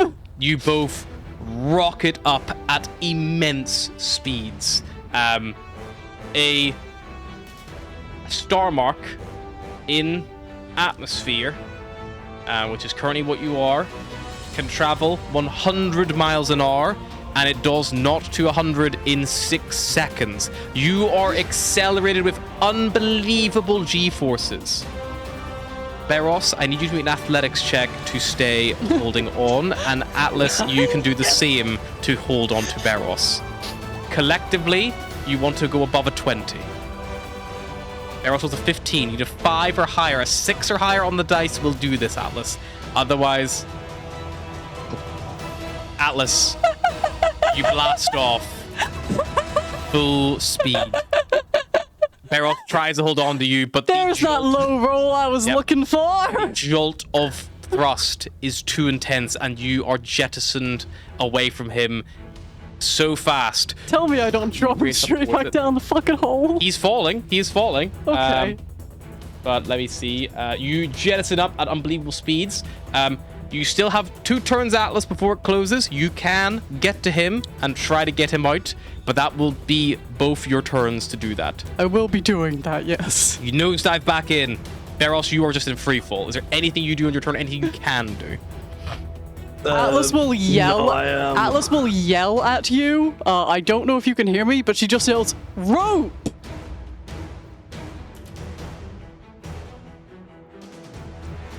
To give you an idea, Beros, this is kind of like in a cartoon where like the rocket is like tied to the guy, and the then rocket the just rocket takes off, and the takes off. guy's just still there. Does he get that like I 1 second got- of Yeah, just he can being pull out the still little like before he he can write looks on the little down? like Wile E. Coyote sign like uh-oh, and then starts falling. I was gonna say, I got some bad literally news. imagining Wile E. Coyote. I don't own rope. How do you not own a rope? Atlas gets I've you. used it. He grabs you again. Atlas, you can do controlled flight out of here and go slower, because now you are used to the star mark. But you initiated a takeoff sequence, which is a full-blown takeoff. But you can try to fly this thing out of here, but I will require an No, acrobatics check for your flight check to not die. I do have some rope, Okay. actually. Should just So be do you more want to take the chance, taxi let Barros tie himself to you, or do you want to try to just fly your way out of here? If you let Barros tie himself to, basically you got one chance to decide which way. It's either going to be your acrobatics check to fly, or a combined athletics check from the two of you to keep Barros tied on. Acrobatics. All right, Barros, the rope is not required as Atlas just grabs you tight and she immediately starts flying up. I need an acrobatics check, please, Atlas, to break free from this. Hang on, let me check something real fast. This is technically your movement, so you can use an action to do something if you so wish. Nope, I'm all out of enhanceability. We're just going. We're raw dogging it. Do you have guidance or anything? I Guidance. can guidance myself. Yep, so you can guidance yourself. Acrobatics Yay, check. Guidance. Get a +2 to where the acrobatics check is. Come on, Atlas. You start flying up, Atlas. I'm rolling You like dodge. I'm gonna move my dice over if Dodge. that's cool. Fly. Atlas, you Physicalness. get close to the top and you just watch as that lava just closes over and starts to fall down towards you. You've not reached it yet, and you don't know how deep it is. Barros, Atlas, there is a literal ceiling of lava above you. Barros, you hear your hollow strap and you hear the connection which has not yet been lost, and you hear the voice of the gnome on the other side, the robotic auto gnome, say, "Well, it's in there now. We've lost signal with it. We can only hope it makes it to the center and embeds. Fingers crossed this works. All we can do now is wait." How did it even get down there? You know, Barros, you have an open channel right now. If you wanted to say anything, you could. And Atlas also, in theory, could say if she so wished. Me and Atlas decided the best way to get it down there was go down ourselves. We're trying to make it back up, but it's not looking good. Okay. I can't do anything from up here. Apart from wish you luck. Hang on. Opening comm channels with the Umbral Spear for you. And you hear, yeah, what do you want, you crazy fucking robot gnome? I'm busy right now. Hey, Days. We're dramatically sacrificing ourselves to save a planet, if that's cool. Yeah, I know. We're all doing that. Welcome to the fucking program. No, like we're in a lava hole. We're probably gonna die. We're trying our best not to die, but in case we die, just tell everyone that's what happened, I guess. Hang on. We can come get you. We can come get you. I need to. Sunshine, turn on start the initiation sequence. Get us off this fucking thing. And then you hear the scrambling of like the signal closing. Atlas and Beros, you have one final chance to breach this lava above you. For this final roll, I would like you both to tell me how you think you're going to get out of this one. Did Astra make it to the Umbral Sphere because she saw it landing? I'll come back to it. Don't suppose you've got any of those explosives left on you? Not a single one. Right, I'm gonna tie myself to you. You might be able to tank this, but I won't. My dead body's coming with you. Sleight of hand check, Beros, to tie your ropes. Do flashbangs do anything beyond flash? They just flash. 33. Beros, you tie yourself in such a way that like you're probably going to struggle to get off this thing if you succeed in this mission.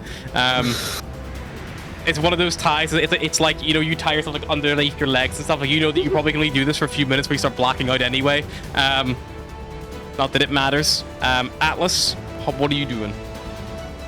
Or are you just gonna punch it?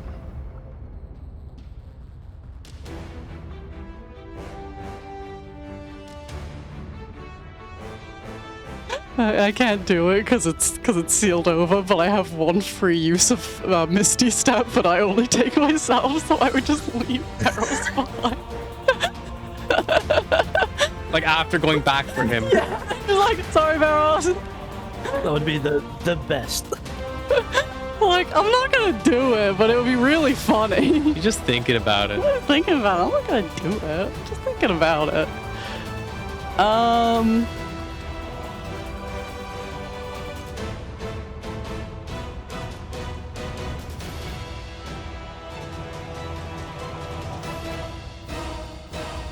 Just making sure I don't have anything, you know, stuck up my ass that I forgot about.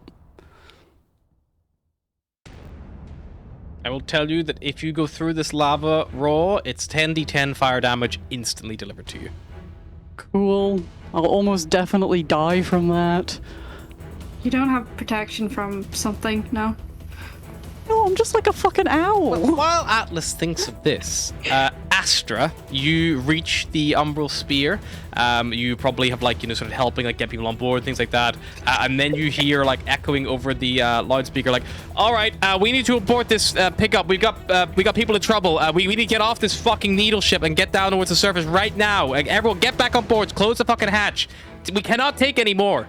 You hear Daze calling out from the cockpit. I suppose Asha, not particularly used to Daze's hyper panic voice, will just leap on and start making a beeline for the... By the time you get to the cockpit, you can hear Daze spool the engines up, and she's like, you can see the Sneasel snort, but you see this like little like robotic gnome face, and she's like, "Okay, tell me where they are. Where are they?" It's like, "I have projected you the location of the last known signal. However, the whatever it is above them has gotten so thick, the signal's been cut off.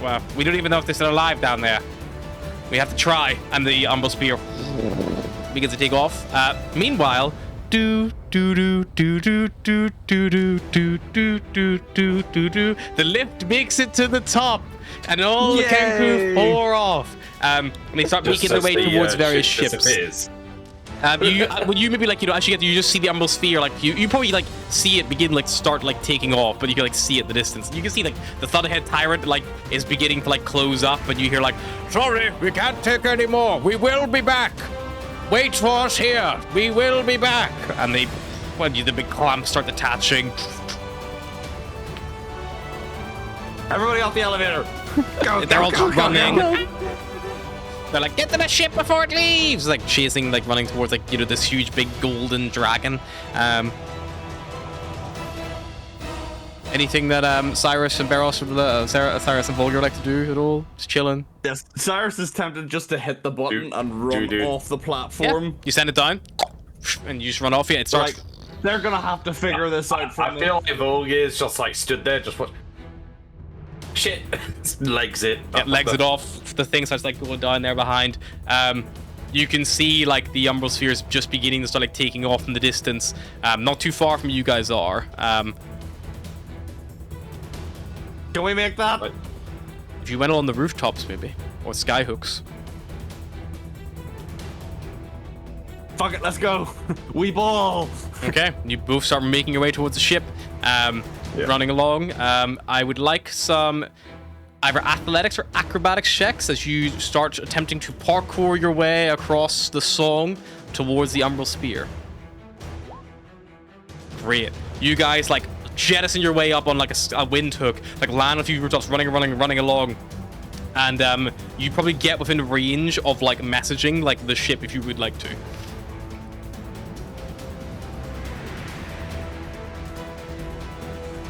I feel like Cyrus trying to set a communication, but I can't hear him because he didn't press the button.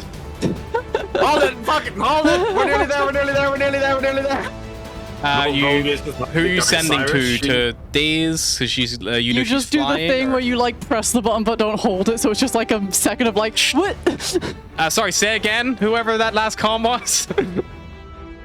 Yeah, he sends it to Diaz. Yeah, He's okay, just like, hold it, we're nearly there. You will hear Daze reply like, "Hurry up! Where are you?" How far am I from the ship? You're How far are you're we within from like the 100 foot, like on a rooftop nearby, like just ship? off We're the 100 nose. feet. We're gonna grapple down to you. All right. And you see she's like the ship's not like beginning to like start lifting off, and she's like, open the side door. Go for the side door. And then you see the like little like porthole side like opens up, and she sort of like brings it up towards the edge of the building. I was just waiting for you to say roll a d4 to see which side it comes out on. I was gonna ask if there's a hook that grapples towards the ship that we can just jump off, but fuck it, just bringing it to the. She'll bring it as close as building. she can to you guys. Gotta leap. I mean, you guys have both got really good athletics. You can clear this jump, no problem. You both leap in, and then the door. All right, close it up. And it. The umbral sphere immediately dusts off, takes off, and you're all thrown through a little bit of ringer here because Daze right now is putting the ship through effectively fighter-style maneuvers as you feel the whole ship just like go up and then suddenly enter like a nosedive left bank as and like if you also you're like near the portal, like look at the window, you just watch the city like go from like horizontal to just like nearly 90 degrees. Daze is doing the like spaceship equivalent of like, you know, flying one of those like massive people carriers like it's a fighter jet. Yeah, if you've seen the plane like in Sydney, like the fucking C-130 going through the buildings, not too dissimilar. As she starts doing that, and she is rocketing towards something. Astra, you're in the cockpit. You can see the projected flight path. You see this huge big hole in the ground, and the smog around it is just completely gone. You can see clear, like a clear day. You can see the ground. You can see that like disgusting ruined earth all destroyed and this huge big hole, and you can see this like red sea blobbing around in it as it's beginning to cool and harden already on top. Probably a few thousand feet into the actual crust of the planet itself. What's going on? Where'd the smog bird go? It's the smurd. They're in there apparently, and she like The gestures to the smog bird? beacon. I don't know. I wasn't keeping an eye on that thing, but no, Atlas and Beros are in there. I don't know. I didn't really get much explanation. They just told me where they were. She'll probably go like momentary pause, probably curse out loud and be like, can people just stop fucking jumping into holes? And is there like a gun or like a turret She thing pauses. after? Somehow the modem dial-up noise plays. Yeah, you would know the Umbral Spear does have a a few different types of weapons. Are you looking for like what are you looking to do? What's your hope? I can kind of walk you through what you've got. Go postal. Kill everyone before they can kill themselves. Yeah, is there like on the Chimera? There's the one she could channel her spells through. Is there ones like that, or is it just standard? Don't think the Umbral Spear has arcane glass, Okay. but it does. So the Umbral Spear has its main cannon, which is the GIF cannon, which is has a max range of 2,500 feet, and on a hit does 16d8 bludgeoning damage. It also has GIF beam lances, which are also forward facing, but can be, one is kind of like on the bottom half, one's on the top half, but they can coordinate in the center. And they are these like laser beams, which can fire up to 6,000 feet in a line, and they deal 8d8 radiant damage on a hit each. Okay. Astra probably just starts running in the general direction toward the guns. So she goes by Volgear, and Cyrus probably just grabs and like, we're going to each to a gun, go. What's happening? You can actually control the guns on the Emerald Spear from the command deck. So you basically all go to 3 different consoles. So there's the main GIF cannon. There is the 2 beam lances. And you now see that Daze is looking, and she's like, that surface down there looks like it's starting to firm up.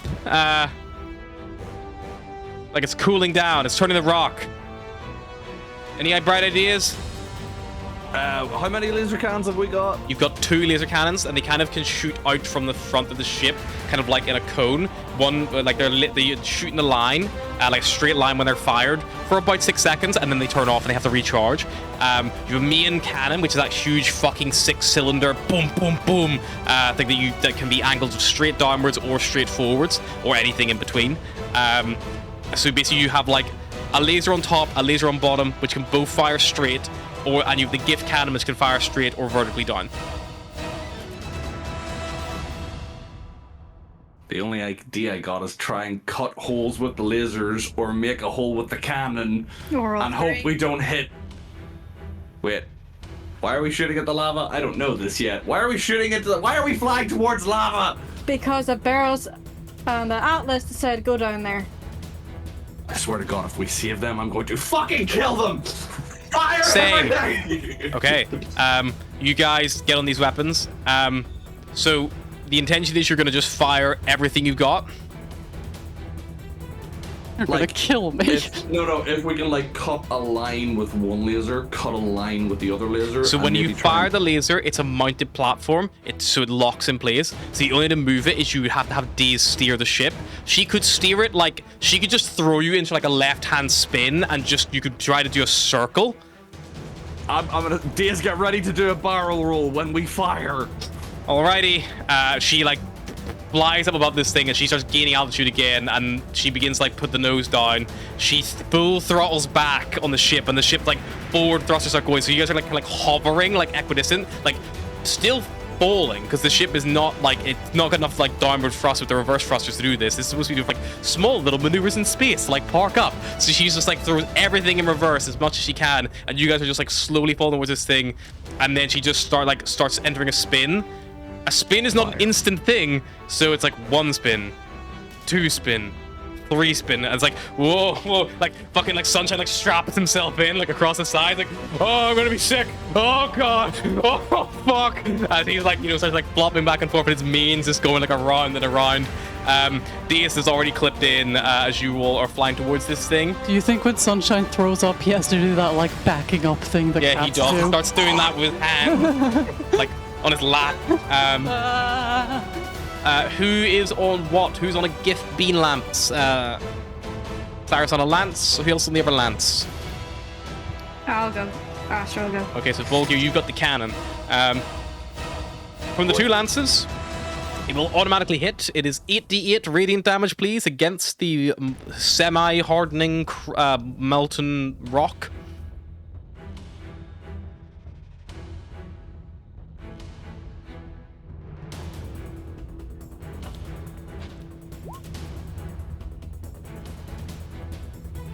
.34 from Astra. I got a 31. 31 from Cyrus.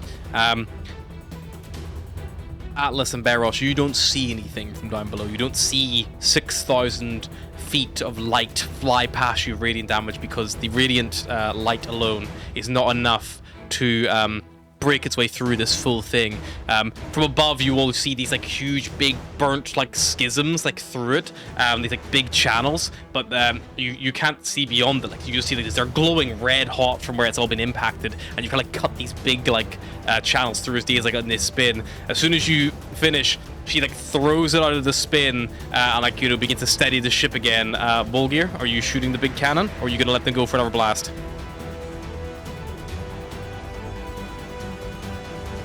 The cannon will need reloaded. It takes time to reload the cannon, so you'll get one shot with the big boy. Are we within range of speed to each other, or are we kind of separate? You don't know if you're close enough yet. You guys are still a few thousand feet, because like the laser beams can do. Yeah, you guys are in the cockpit. Like you're like Star Trek style. Like you can call across. Like Daison's there steering. Like you're all within like 20 feet of each other. Do you guys think you're gonna get another round off?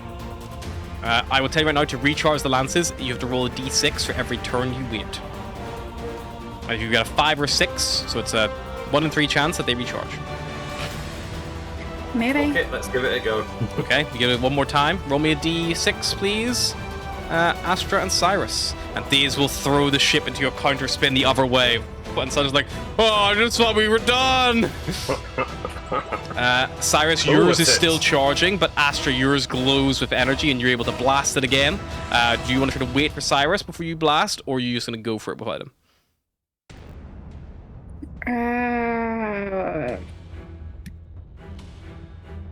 Fuck it, she'll go for it. Okay, Keep roll doing me damage. 8d8. It is only going to cut half of the circle, not the full thing, but might be enough.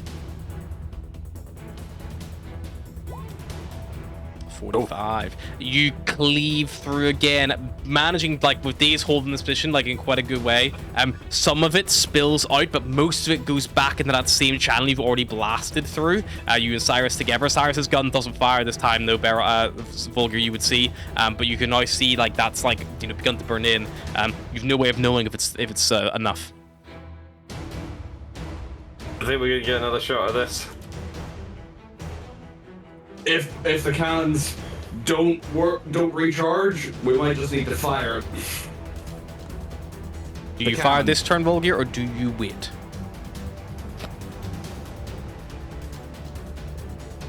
I feel like he's like hovering over a button, just looking at the two of them, just going. He's ready to push it, I think. Are you going to wait, or are you going to push it?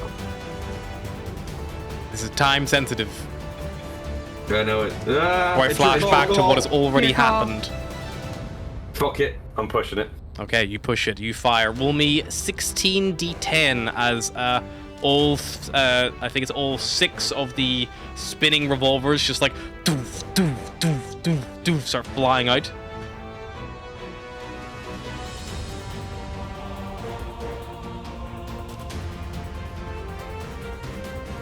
Made a really nice twinkly noise, though. Jesus fucking Christ, 82? 82. You slam into this thing and you watch as like it like sinks on the one side where like it had the extra damage from like the second blast of Ash's cannon, and it begins to like collapse in a little bit and bubbles out the way. You still see this wall of molten lava below. Meanwhile, Atlas and Beros, suddenly a golden beam of energy just cuts through from above, flying past you. And for a second, you think it's the same beam that you saw before. But then you see like The fucking Nova's shooting us again! you see like blah, blah, blah, blah, and you see like the lava still bubbling away. The lava is still above you, closing in. Sweet. I've rolled a dice. Sweet. Whenever I counted that number in turns, the ones outside that it's taken them 2 turns to get there. Well, you guys have been like prepping, tying yourselves up. Whenever I get to this number, it was a d6 I rolled. When I get to this number, the walls are going to have closed in and you're going to start drowning in lava, which is 18d10 damage for being fully submerged. Every round. Cool. We don't like lava in this campaign. It's not Or a in good any we campaign didn't like with Harry. Dover in the last campaign. Atlas, you have That's had what time to killed think. your character, Will, remember? Atlas, you've had time to think. What do you do? I traded my last spell slot for a wild shape slot, which Sure. is just a thing I can do passively. Yep. I will remind you, if you wild shape, your star mark will disappear because all of your equipment turns into the beast. I'm wearing it. And I'm using it. Equipment that's being actively used apparently shouldn't, if it could still be worn in some way. So then if you are a creature, which is a star mark is designed for humanoid bird folk, and if you don't have wings, it will definitely not work because a star mark does not provide wings. It is just a jetpack and a mask. I know. Okay, that's fine. Just letting you know. We're pretty close to the top, though, right? You have no idea. But we're trying to get through the lava. Yeah, right? you know that if you blast this, if you fly, you will probably reach the surface if you survive. You don't know how thick the lava is. You've no points of reference. There's nothing. There's no way to know right now because it's like a tsunami is falling from the sky. You don't know how close it is, how thick it is. Well, we gotta do something drastic, right? So, I'm going to wild shape. The form I have is a giant eagle. Sure. Purely for rule of cool, can I be Tewa? Sure. You can take the form of a. I'll use the eagle stat block. Yeah, you take the form of you start to look like a chimera. You see the feline like body, like the draconic wings like flash out from your current owl wings.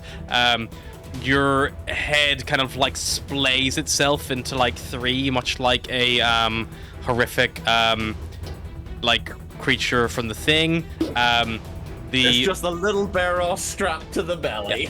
I do make sure I'm keeping hold of barrels because I don't want the rope to merge into me and then. All three heads are crammed inside the tiny helmet of the star mark.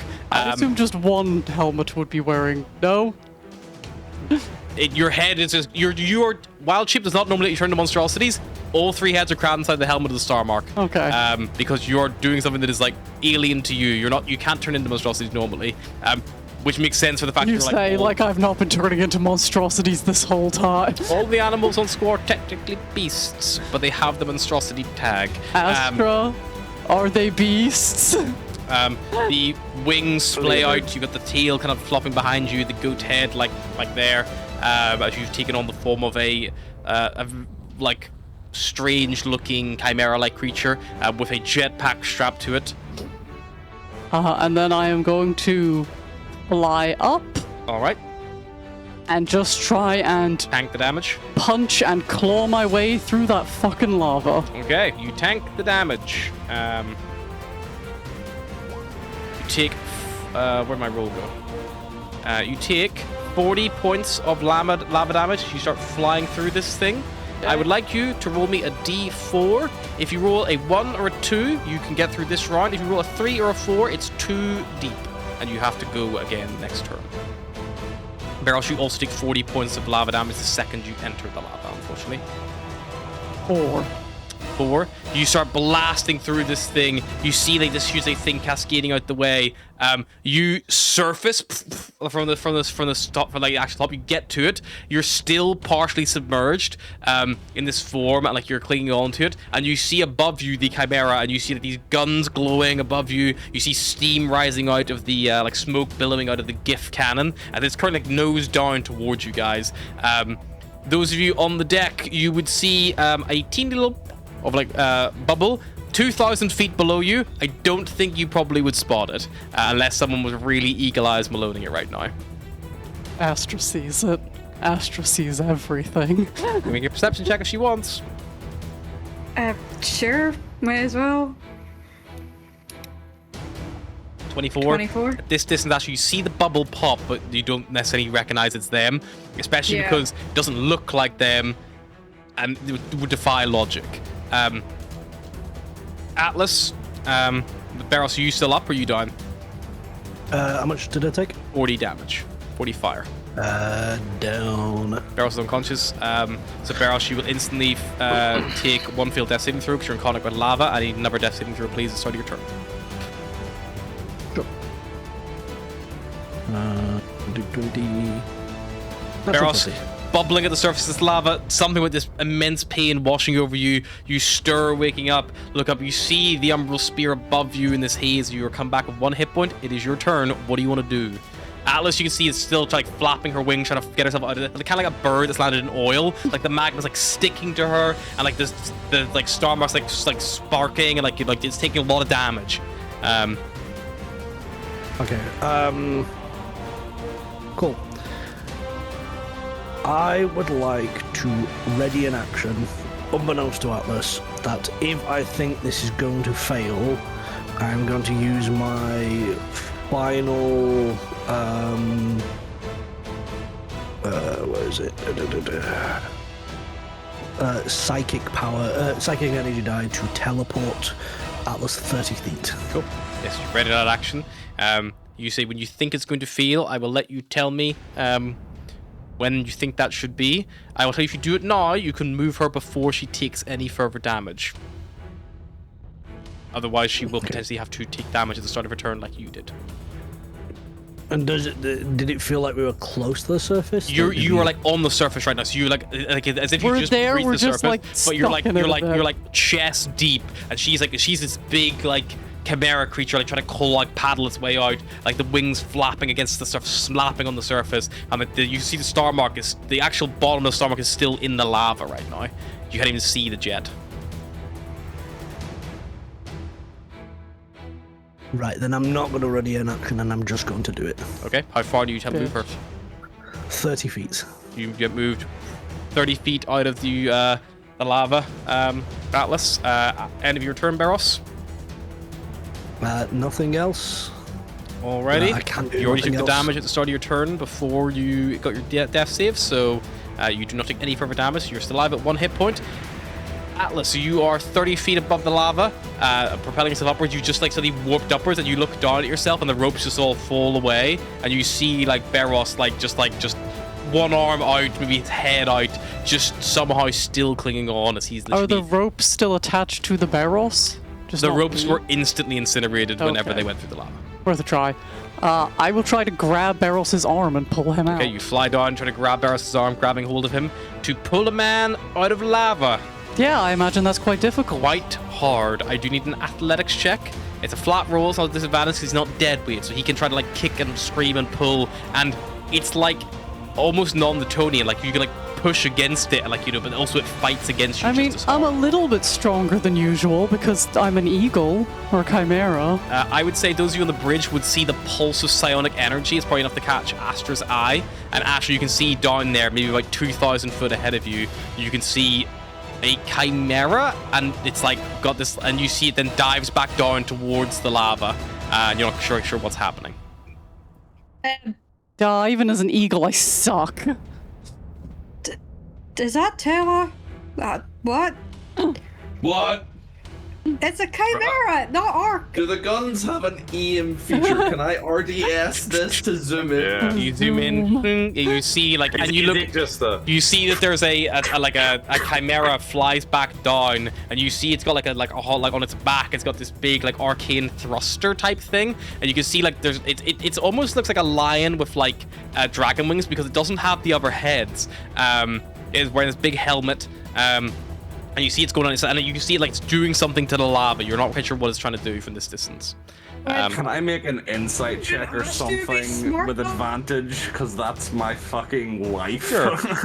That's why I wanted to be a chimera. I was like, if you recognize anything as Atlas, that'll be it. Cyrus, you don't know what the fuck's going on, man. It's been a long day.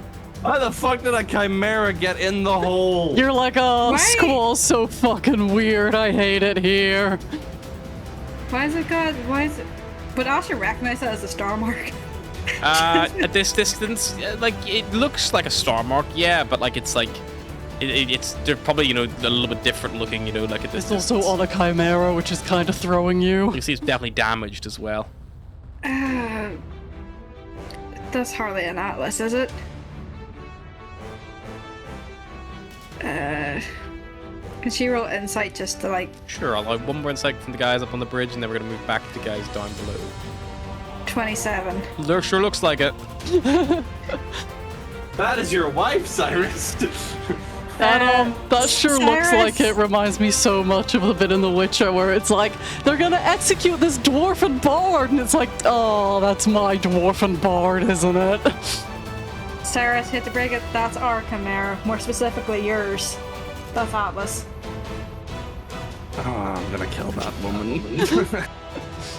You can see like the lava's like bubbling and like beginning to throw like these like big chunks of hot rock, smolder rock like out like literally like a volcano eruption as the like it's all crashing together and like beginning to throw upward stuff towards it. And like, you know, even up this distance, like, you know, you're not too like the ship is not exactly in a super safe location. If you pull the ship any closer, there's a chance it's gonna get hit by some flying molten rock.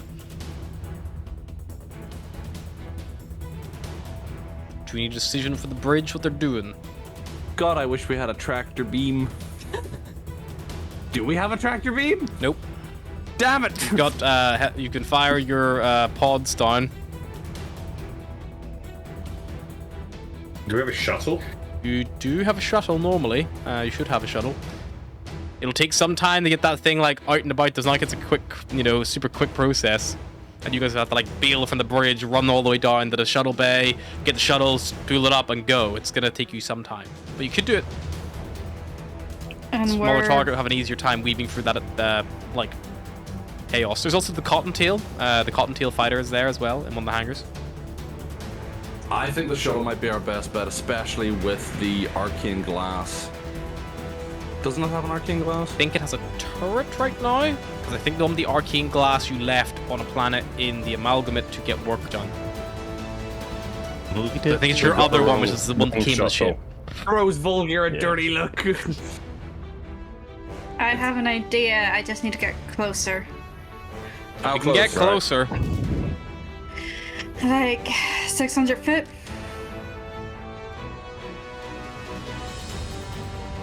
To at least cool that thing down. We can't lose the Umbral Spear, we're gonna have to shuttle it. No, okay. Also, smaller ship, we might burn up less quickly. Let's do it. Slower, that's the word I was looking for. I'm panicked. These will roll Why are you the Umbral panicking? Spear out Everything of the is so downward chill. thing. He levels it off again, and then like you see people start like unstrapping. You start running like towards the stairs, like start like you jump down like the lift, and making your way towards the shuttle bay. Meanwhile, at the lava surface, top of the round, Beros, you take some damage. It will instantly knock you unconscious because you've got 1 hit point. Nothing else happens to you this turn. Atlas, I keep trying to fucking pull him out. athletics check. Pull that boy out. It is slightly difficult now because he is no longer helping.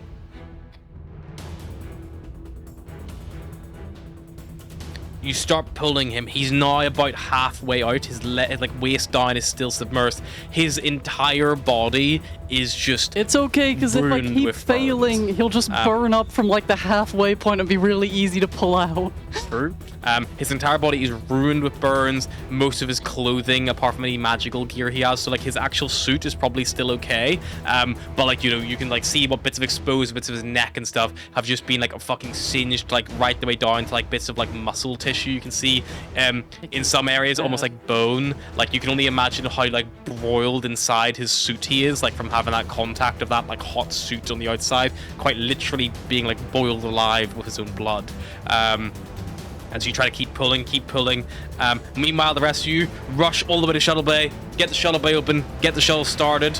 Beros, you take 1 failed death saving throw from the lava damage. You give me a death save again, please.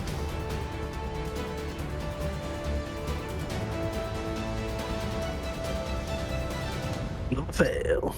Failure.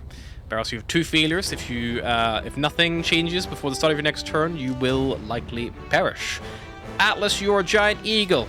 I am a giant eagle. Beros is literally dying in your chimera claws. What are you doing?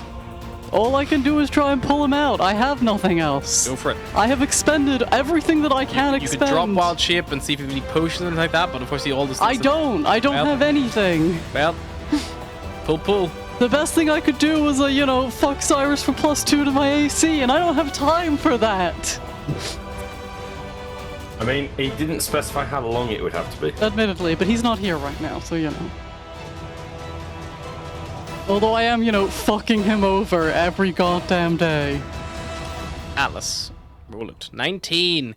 Come You on! heave him out of the lava, like pulling him out and flapping your wings and getting him free. You are exhausted. You fly your way, like, try to get clear of this thing. Like, you were in the center of this, Yeah, I'm not feeling good about any of 5,000 foot it. wide hole.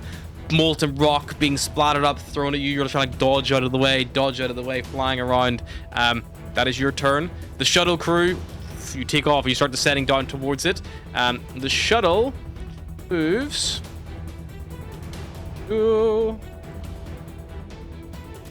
in atmosphere. Dive, dive, dive. Help if I was on the right page.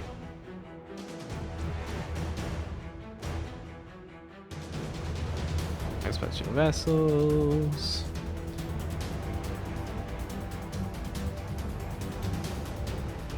Okay, the shuttle moves pretty fucking quick. It starts blasting its way down there. It can move 400 foot around. You were about 2,000 feet up. So you will be able to get down to where they were, or at least in the 600 feet mark, in about 3 turns of flight. As you start flying down towards it. So you got 3 turns of this thing flying down. It's nearly like terminal velocity of throwing yourself, so you would only go 100 foot around quicker if you literally just threw yourself out the ship. It's pretty good. As you start flying your way down towards this thing, again, it's a lot slower than the Umbral Spear, but it's a lot more agile and nippy.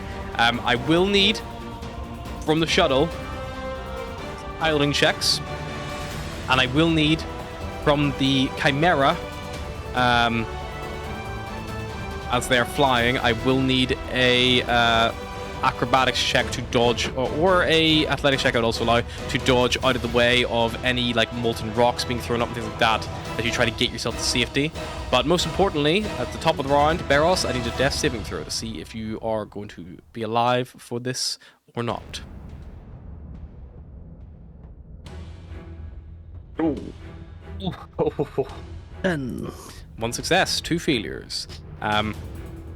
I know, like, the way dice work, a 10 isn't any, higher or lower than any other number on the dice chance-wise, but it still feels like so close. Yeah. Atlas, I need a acrobatics or athletics check from the Chimera form to see if you can dodge out of the way from any of these molten bits of rock being thrown up, like Mini Coopers being thrown into the air.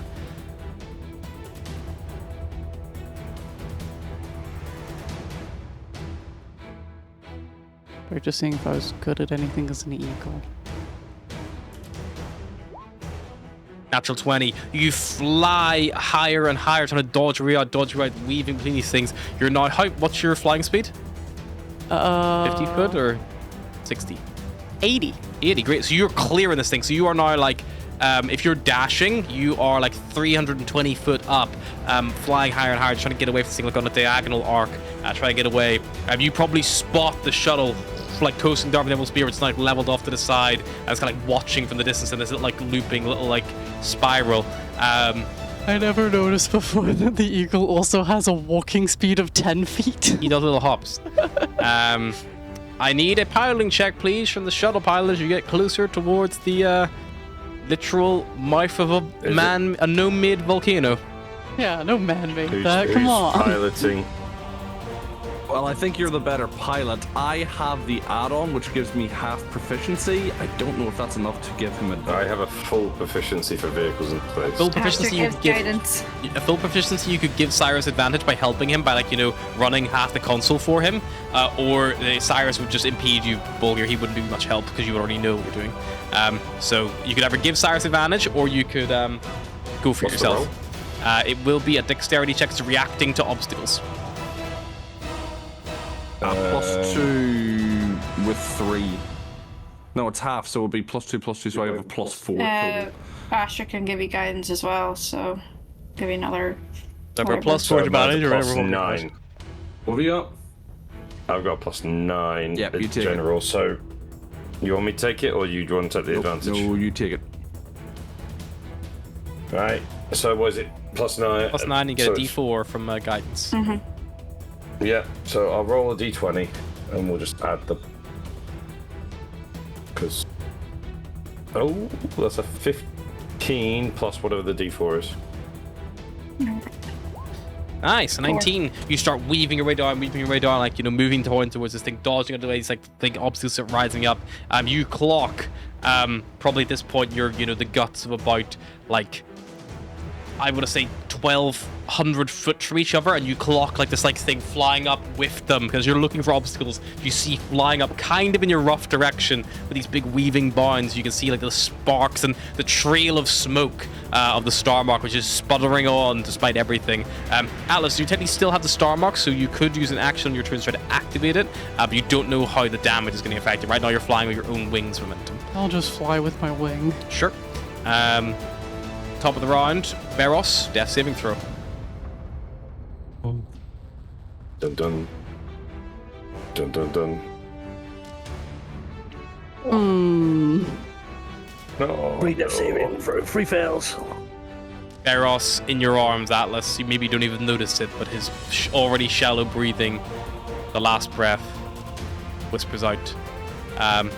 Beros, as the life leaves your body for a split second, maybe 2 tops, you find yourself come to.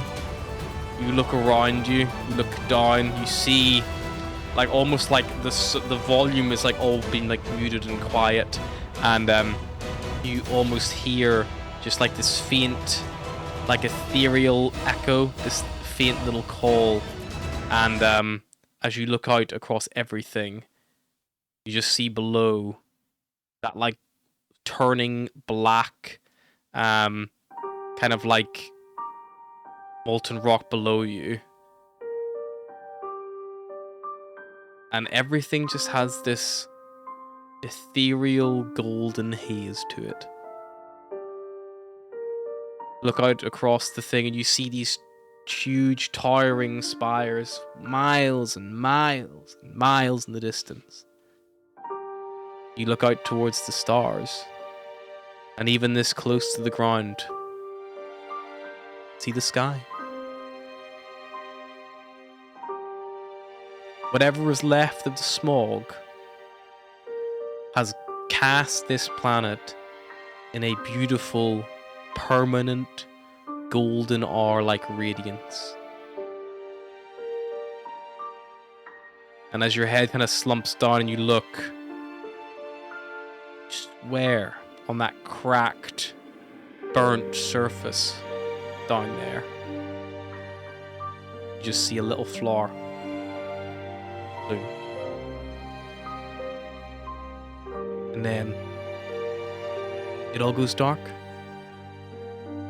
So just tripping balls off battle rock, though. It's fine. Meanwhile, Died doing what he loved, taking way too much of questionable quantities of things we found in space. unfortunately, things are not out of the woods yet. As Atlas, you continue flying upward, and a boulder rockets towards you. I need you to make me a dexterity acrobatics check to keep flying.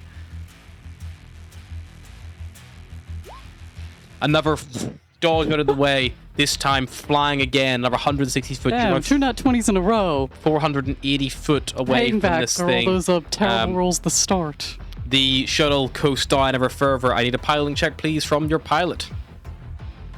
I assume another guidance is cast your way. Number 4 from the guidance.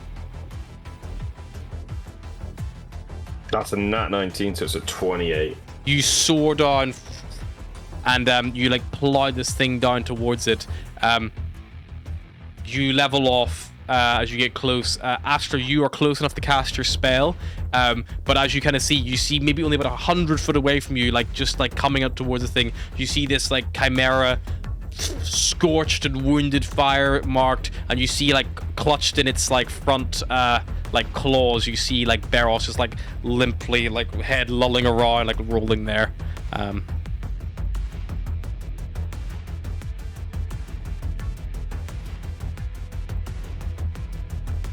How injured are you, Atlas? Are you bloodied?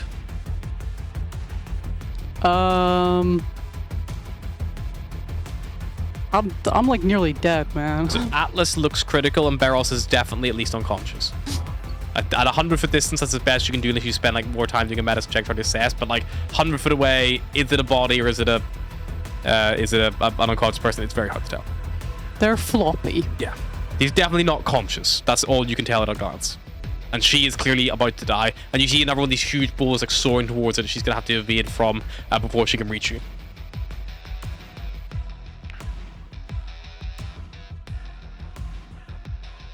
How far away? They are 100 foot, and you are 600 foot from that molten thing that's throwing everything up. Okay, Astra's plan's gonna have to be rewrote. She is gonna do Mass Cure Wounds. What's the using her. It's 120. No, it is 100? It's 60, but she's gonna use her Meta Magic Adept point Cool, to double on it. her feet to double it. Nice, okay, you cast it. I assume you're going to target. Who are you targeting? Everyone? Everyone that needs it. Okay, roll it. Unfortunately, Barros, you do not benefit from this because you are dead and not a valid target. 33. Everyone gets 33 hit points. Atlas, top of your turn. I need a final acrobatics dexterity check as you begin to steer yourself towards the shuttle, who I assume, like, Cyrus has got over, like, open the door. The door swings open, and you fly your way in. You feel, like, this, like, hiss of a singe as this boulder, like, just, like, wisps your tail. And then you land, tumbling probably across it, and Cyrus, the door slams shut. Volker, you're still in a danger zone right now. And shit is happening. Get us out. Yep, go for it. As Make soon as another they're check. in. Unfortunately, no guidance this time because she instead cast a spell to cure 25. 25. You start steering it up, dodging out the way. Things that you see things that are flying that have flown past you are now starting to fall back down as like gravity's pulling them back in. So now you're like almost like flying through an asteroid field as you're dodging your way through, but you start managing your way along. Cyrus, anything particular you're doing at the moment? Barros is on the ground. You see the scorched, horrible like burns all over him. Most of his like facial hair, like the hair is gone. Probably Atlas like most of his face is like reduced. Like honestly, most if not all of his flesh is like blistered and like Atlas's burgeoning. chimera form speaks with all three heads and the same voice at once, and it's very disconcerting just to say, he's dead. Do something. The helmet like collapses back and the all three.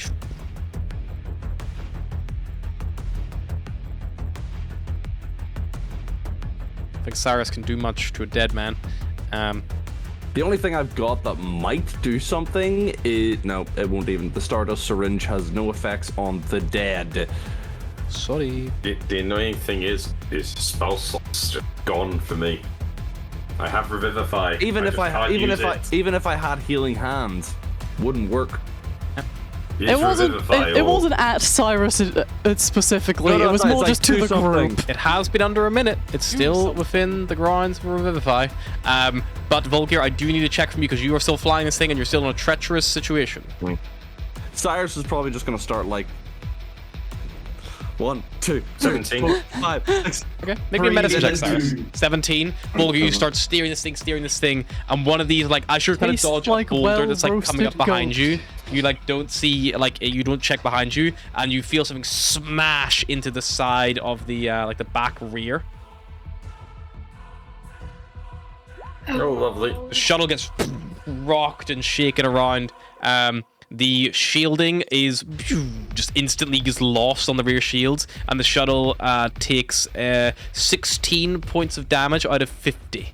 But the good news is, Volgear, after that, you're able to coast it out of there and get it clear. Okay.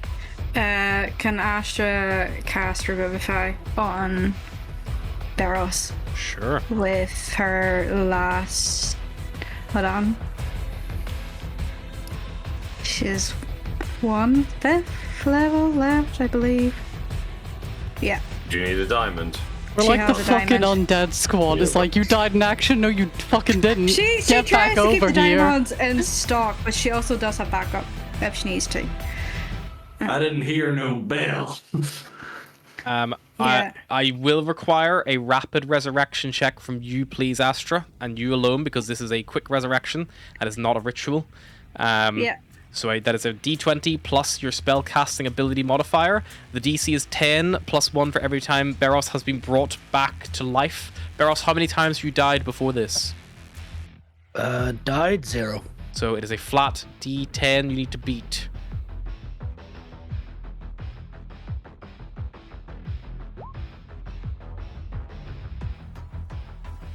The diamond dust, you expend it, you turn it into this magical energy, put your hands on his chest, you pump the magic in. Nothing happens. Okay. That's that spell slot gone. You also know that no further attempts can be made to restore him to life with a until you cast a higher resurrection spell, and that is a casting time longer than 1 action. So you can't do another Revivify right now. You would have to do a greater spell. Yeah. Something like an Revivify is actual the highest. ritualistic. It's the highest she has until they long rest, pretty much. Volgir is able to pull you guys out of the danger and back aboard the ship. You land back, and for a moment, but a moment, peaceful.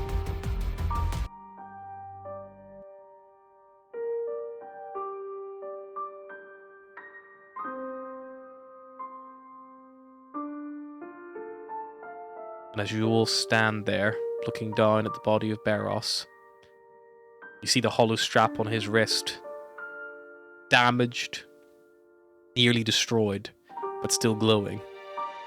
And you see a signal restored flashes across it. And Anthony, you could roll me a D100, please, to see if the Aether Flux is successful. You had 10 successes, so the DC would have been 100 or lower as you had succeeded in getting it to its destination. You had got it far enough. The unfortunate truth is, all it took was that first throw, and it would have probably made it on that chance. But chance is a fickle thing, and Beros guaranteed it. Static crackles as the speaker is damaged, but you hear smog levels are reducing, concentration going down. It's worked. It's only gone and bloody worked. And that is where we're going to stop for tonight. Till next time, bye-bye.